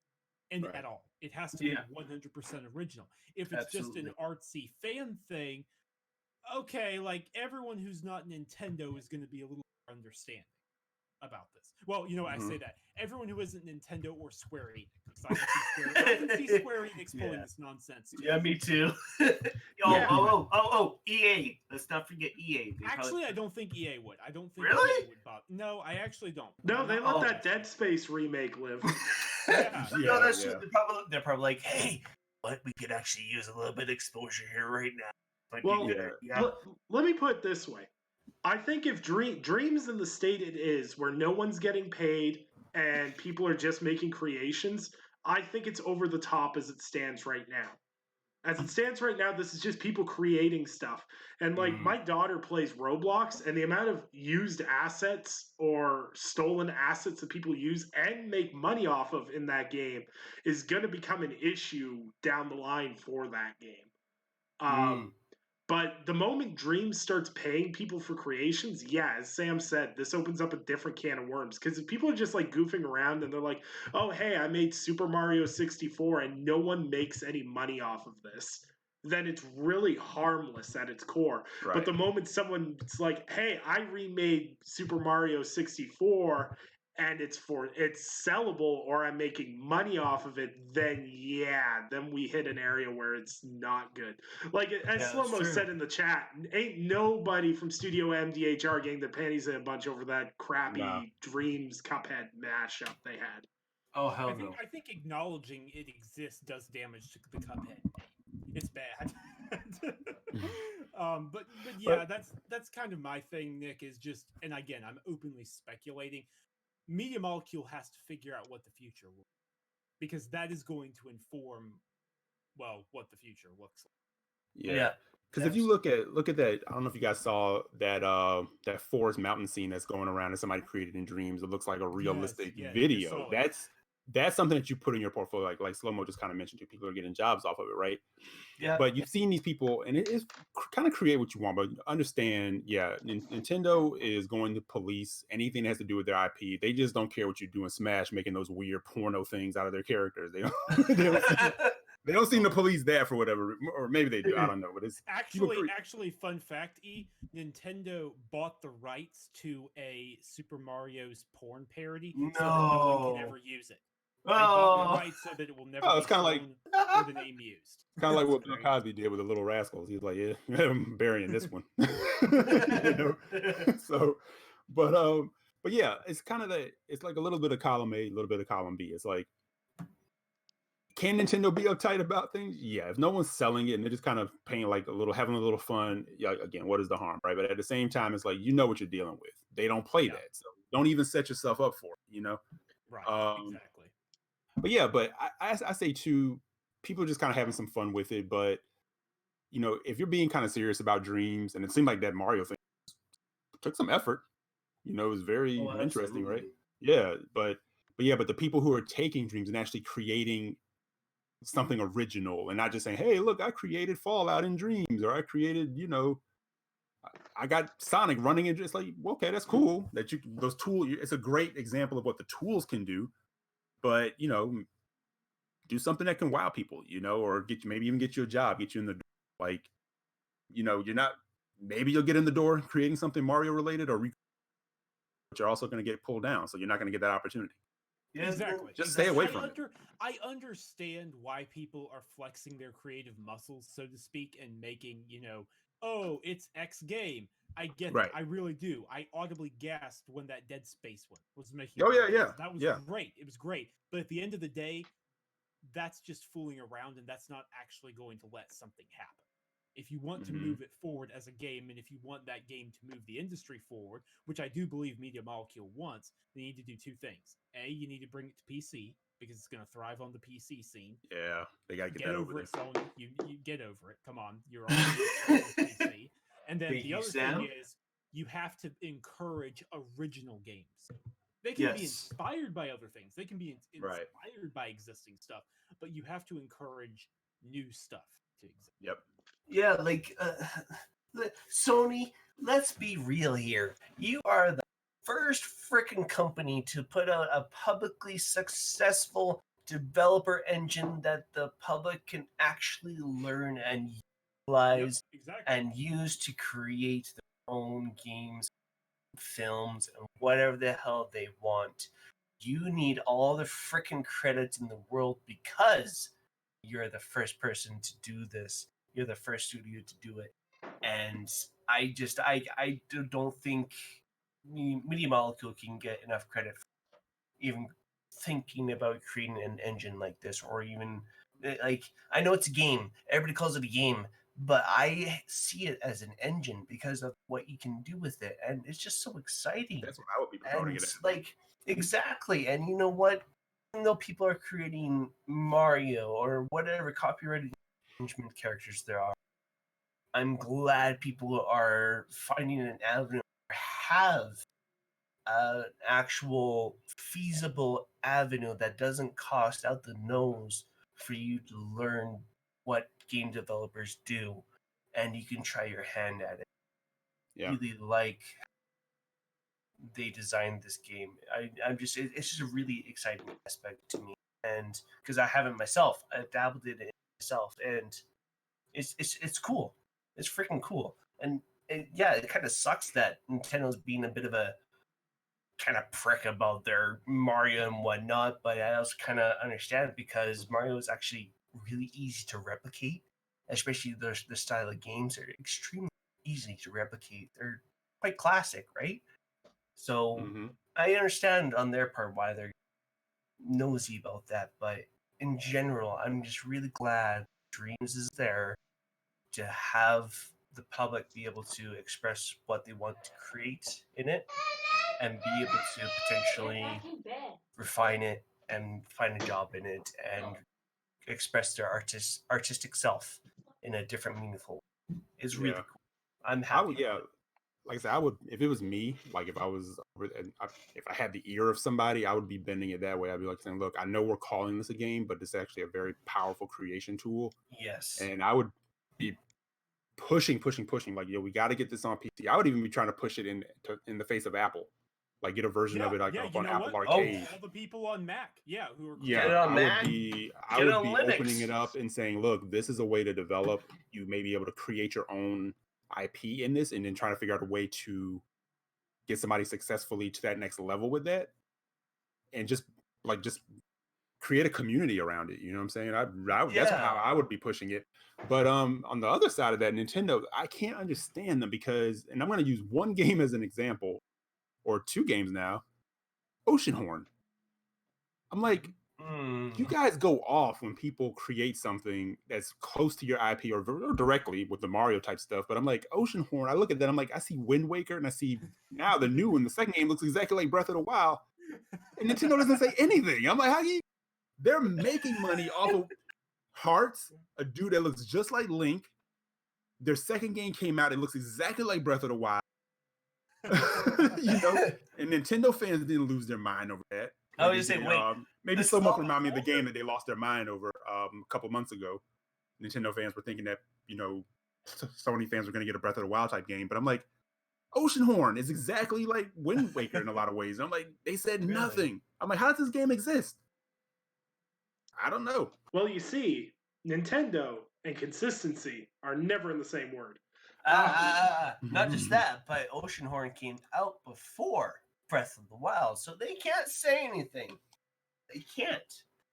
Well, the first Oceanhorn game, to me, I looked at it, I'm like, okay, it's not the same. It's like more of like an isometric type game, but I'm like, the aesthetic is very much Wind Waker. Yeah. Down to the heart containers, down to the character, everything, right? Oceanhorn 2 on the Apple Arcade, I'm like, they literally took Breath of the Wild.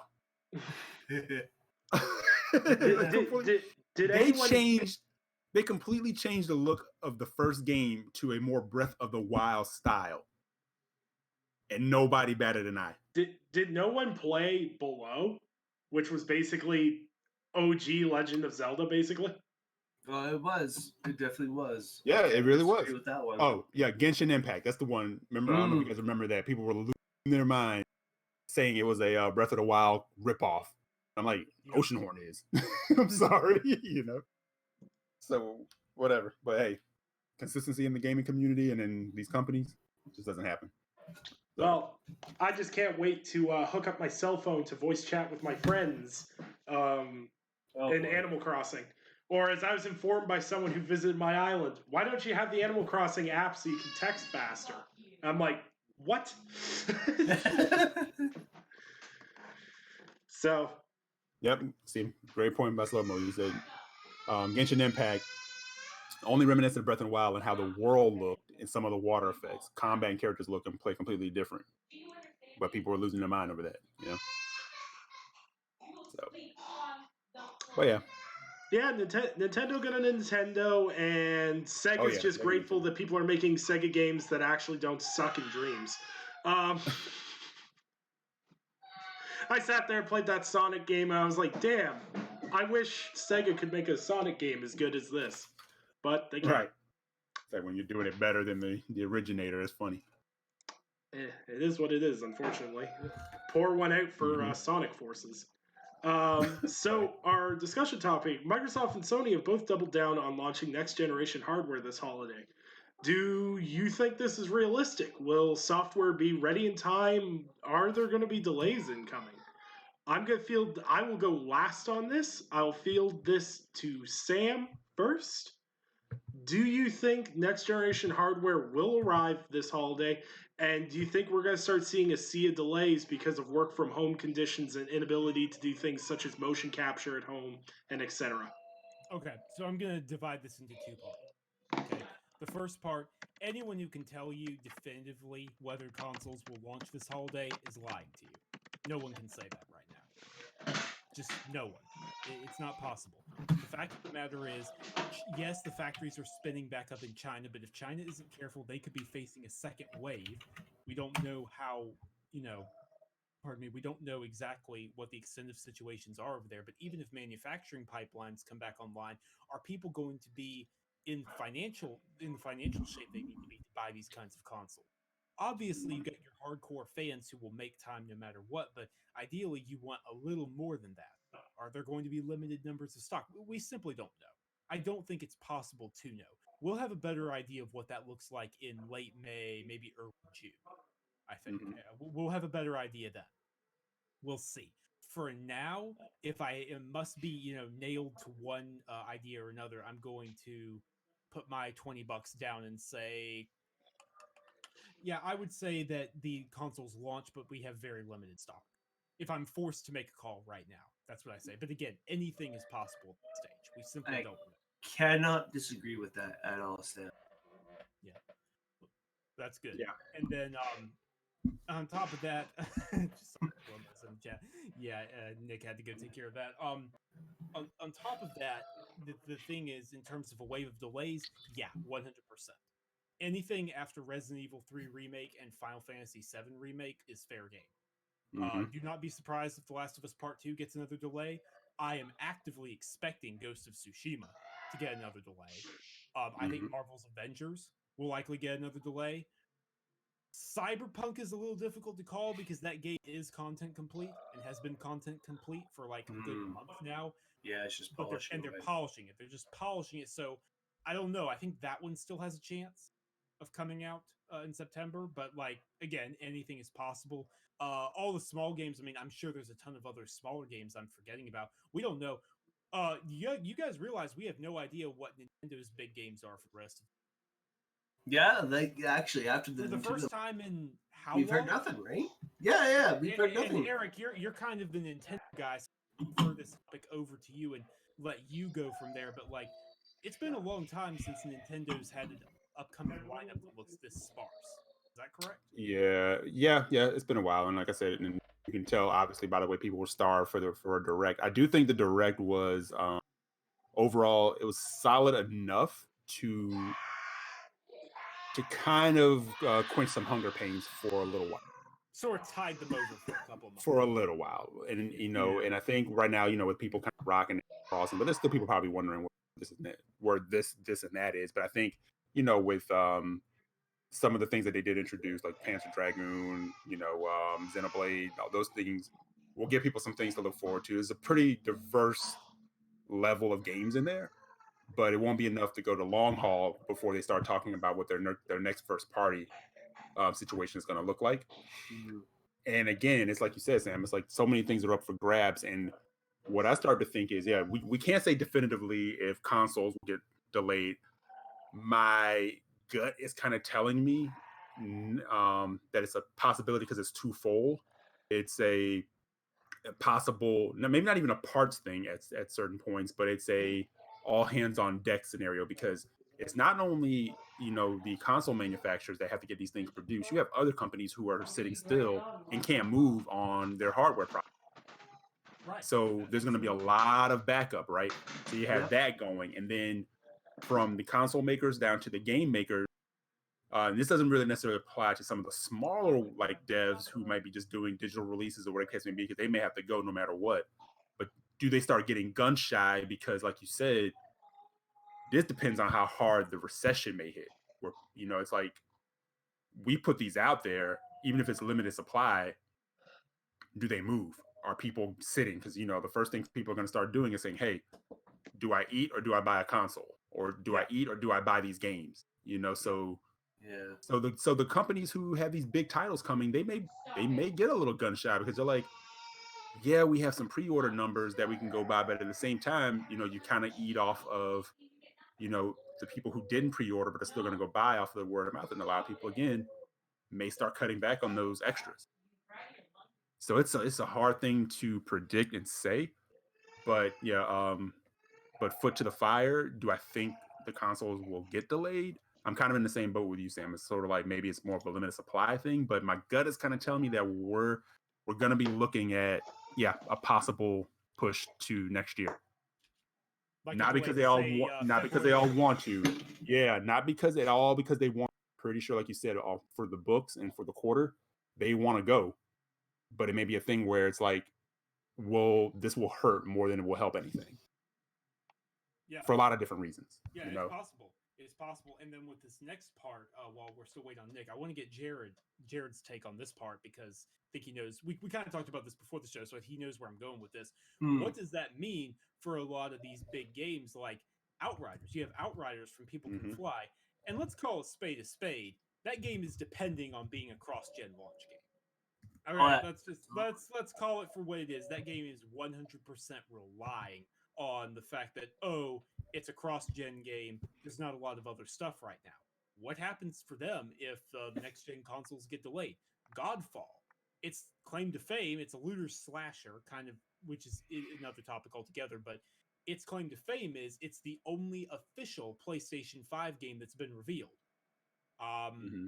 What happens if there's no PlayStation 5? Do you just launch on PC first and then PlayStation 5 when it happens? Like, what does that look like? I don't know. Man, Jared, I want your take on that's a strong possibility there, Sam. Right? It's a strong possibility, but can you imagine how controversial it would be to the fan base itself, though?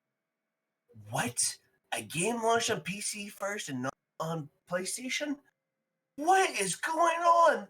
The outrage that would last. It would be insane. We would be hearing about it for months on the backlash that would happen with that. Well, I don't know if there will be a big backlash on Godfall as much as it would be like a first party game. To be fair, this is Godfall. It's a third party. Exactly. Nope. But you guys bring up a very good point. But nonetheless, I mean, I do think you're correct though, Jared, in that it throws things kind of whack. It's like, okay, it does. What are we doing here? Because a game like that, you're relying on getting people playing at the same time. And I would point out to you, and again, I know the virus and the pandemic, all that has thrown things off. I get that. But you guys realize we're about to hit April, and we still don't know what the PlayStation 5 launch lineup looks like outside of that.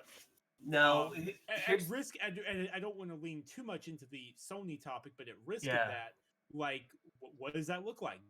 Is that indicative, perhaps, of them holding back a little more for a possible delay?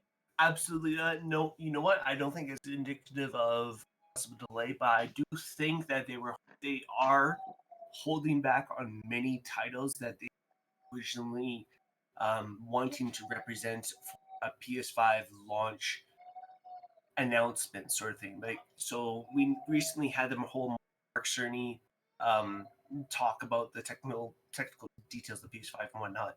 But I truly think they have quite, maybe not a large portfolio, but probably about 5 games hidden in their back pocket for what they want to be either cross-generational or purely next-generation games for the PlayStation.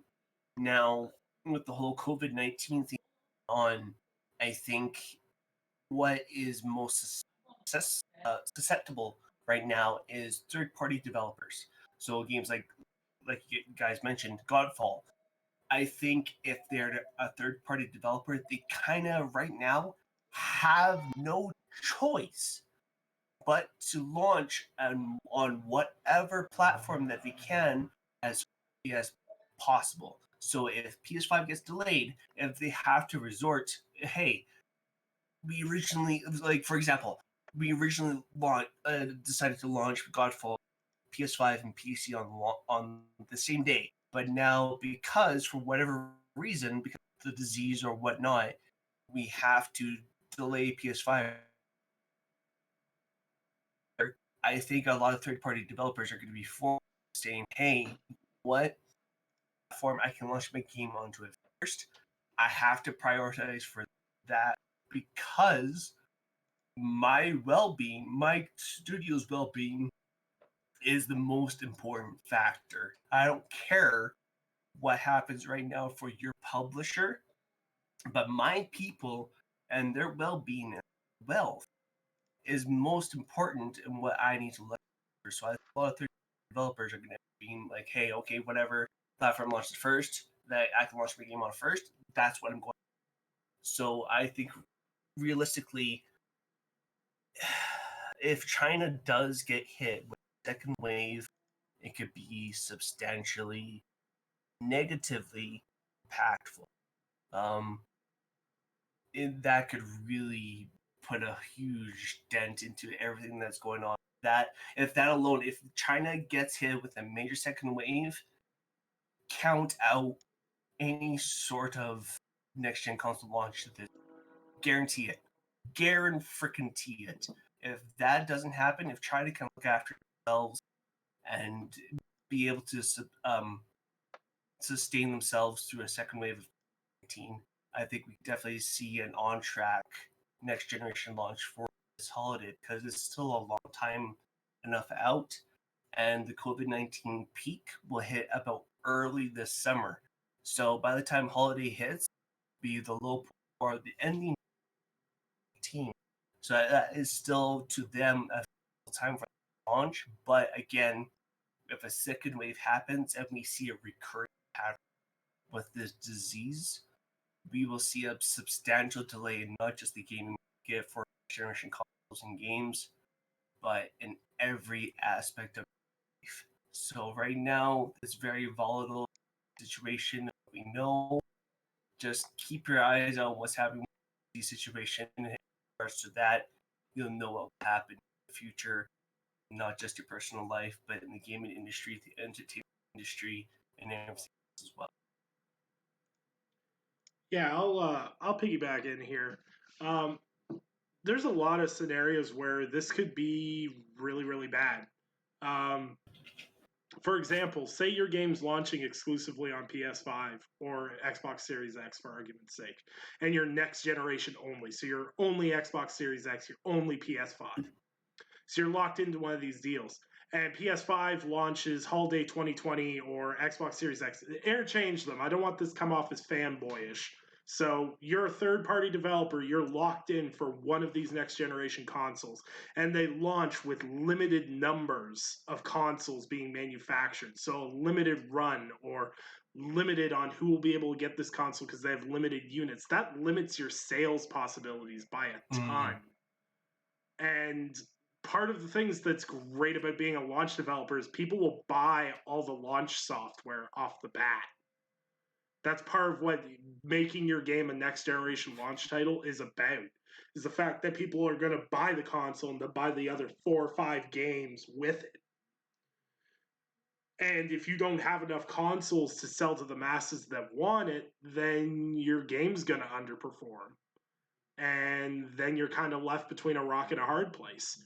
Secondly, we also have to look at economy wise. Like that's a realistic conversation at this point. Like America's cases per capita are skyrocketing right now. Like you guys went from like of course it's because more testing's going on, so don't mistake this for fear mongering, but like we're up to 130,000 I believe in the states now. Yeah, basically. So 130,000 up from like 80,000 less than 2 days ago. It's just starting.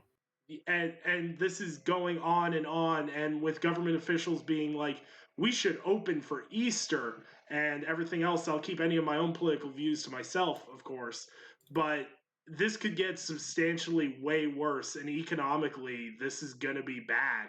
So, is there even a point of launching a next generation console when the Western market, which eats up a huge chunk of this of hardware, as well as Europe, which is also in the neck deep in this with Spain, Italy, France, etc., knee deep in this outbreak? Is anyone going to have money for high-end next-generation consoles? Because keep in mind, these aren't going to be $399 consoles. These are going to be high-end consoles that people are going to have to spend more money than we're used to on.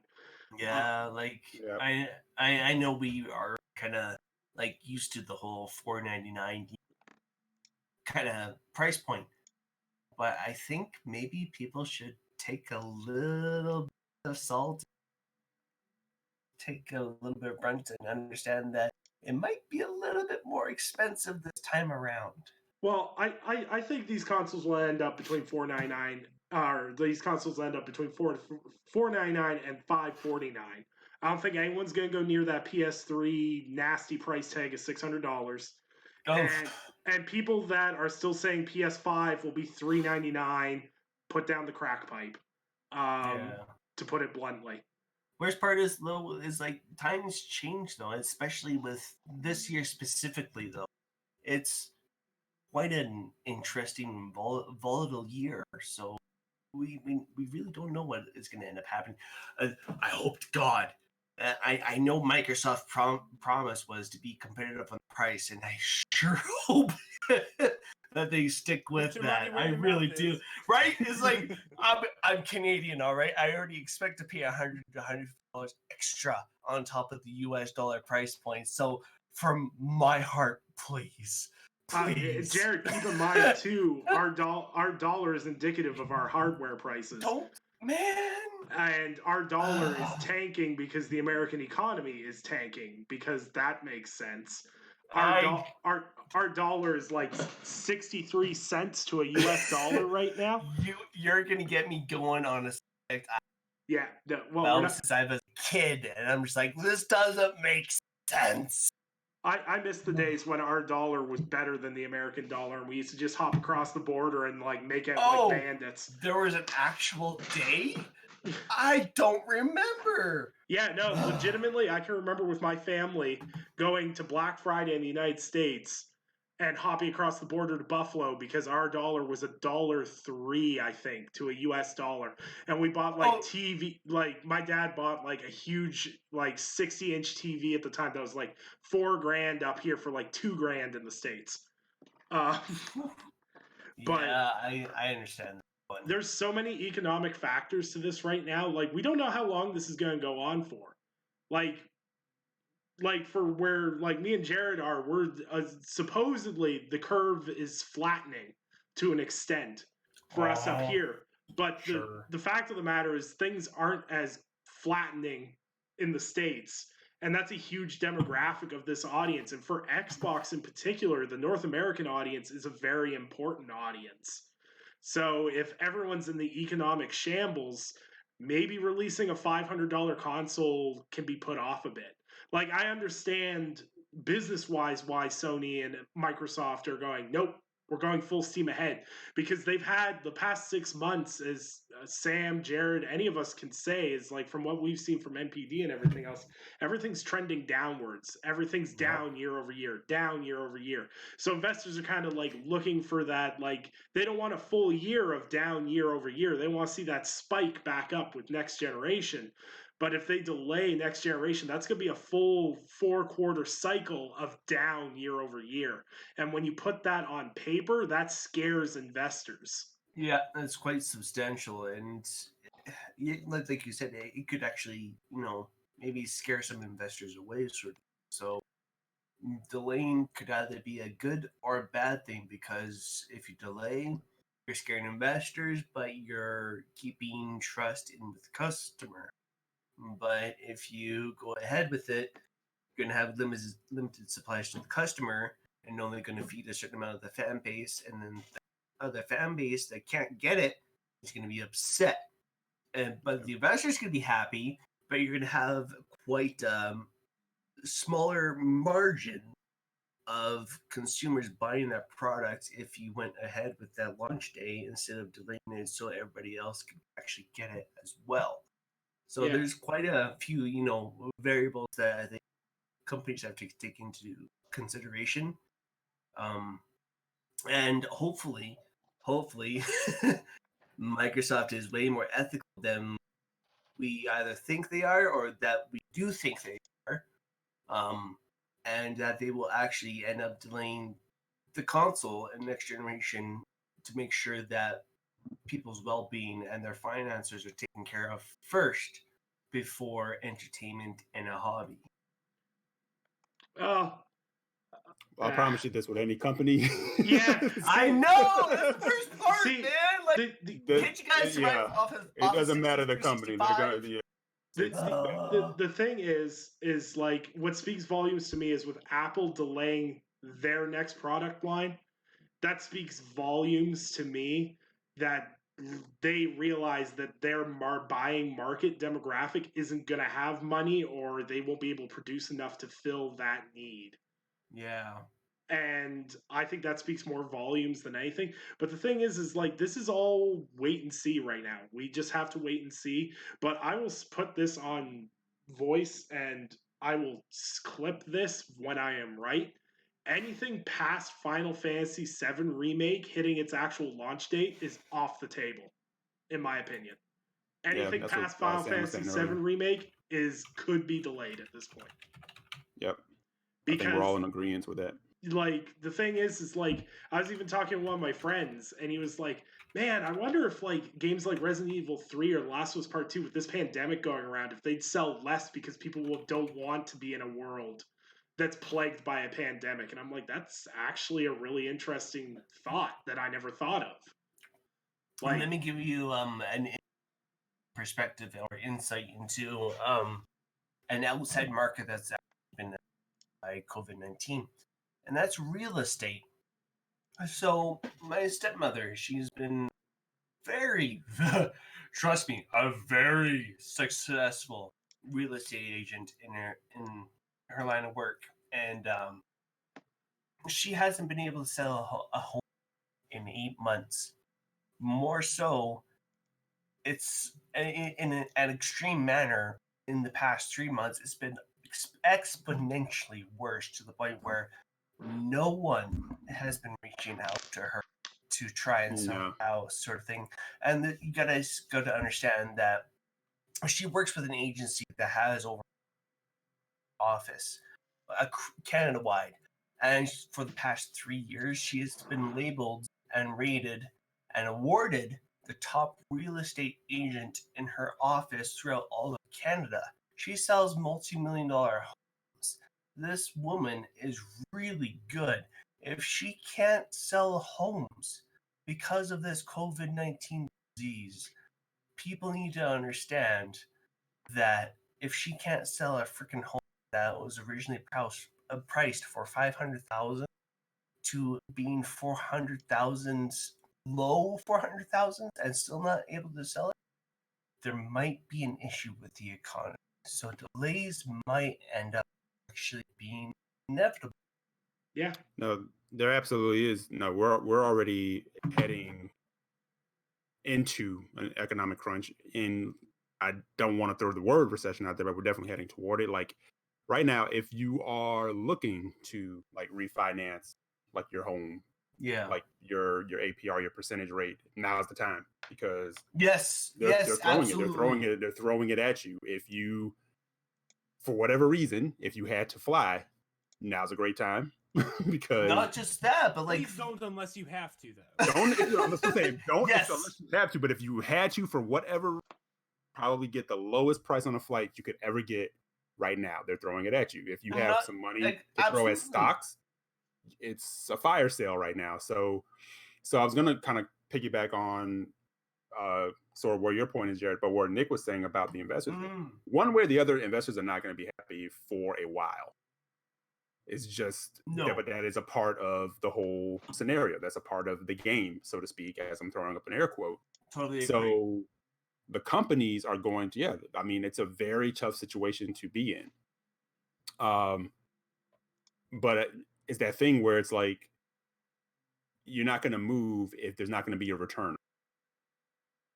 You know, it doesn't matter. It's like the consumer goodwill part of it thing. You know, it is definitely a thing. But at the end of the day, it's about what's going to keep your company solvent. Doesn't matter how much money you have. They're not going to. No company's going to take a bath in anything. Exactly. Yeah. There is the perception of company looking out for your being. In the end, it's for the investors' well-being and not for you as a person. Yeah. So, like, even for like, people don't really seem to be grasping. They're like, oh, in a couple of months we'll be back to normal. People don't really understand the economic downturn we're about to head into because of this. Like, for example, I just got an email yesterday for like my retirement date was 59. I was supposed to be 59 years old when I was set to retire. 65? That was my on track retirement date. My retirement age is now on track to be 68. I jumped up 9 years. Yeah. In a couple of weeks. So, like, and I have a good job. I have a good pension. I've got a lot of that stuff sorted out. I know from a personal aspect that you have a damn freaking good job because I'm in the industry. Yeah. So, like, all my stuff's good, but if I'm in great shape in terms of my pension and everything else, and I'm getting pushed back by that amount of time, how's that setting back people that have average pensions or their own retirement plans or everything else? And like, it's really disheartening because there's been more economic downturns since I've been a young adult than there's been upswings. I like it just, it's mind melding to me because like the idea of owning a home was a joke to me like last year, and now it's just like straight up comedy to me, the idea of owning a house. Yeah. And it's depressing as hell. And I don't know. I don't know how we're gonna pull out of this. Like, people are celebrating. I'm sorry, I didn't even cut you off. I'm saying it will swing back. You just don't know the long-term prediction of when that will happen. But it will swing back. Eventually, it will go back as much as you can go back to normal after something like this. Although, like we kind of said before we went live, I don't think there are some things that will ever go back to normal. No. There'll be some lifestyle things that will absolutely change. The economy will bounce. Will definitely bounce back. The question is that going to happen in 4 months, 6 months, 12 months? Like, that's the part we don't know. That's the part you don't know. But that is a scary thing. It is. So yeah, I feel you, Nick. It's crazy, man. Yeah. I guess I just want to get one last word. It's just like right now, I think we are dealing with another Spanish flu type of situation. And I think people need to understand that it could get to the exact same low point as to what the Spanish flu created as well for the virus, and to the economy for finances goes along with it. It could either get very, very much worse, because from my understanding is China is, like what we mentioned earlier, is expecting and bracing for a second wave of this disease. And honestly, it's only been about 4 months since it's really taken hold in China. So if China at this point is bracing for a second wave of this disease after 4 months, it is probably potentially a recurring disease that happens after 5 to 6 months in this world. So there could be quite a substantial impact that's happening right now that we might not be thinking about, that is actually going on in the economy, to the point where we could either be seeing delays of whatever, but not just delays, but a whole shift in the human economy and the human lifestyle that we know of today could be different tomorrow. So right now we are in a very volatile situation.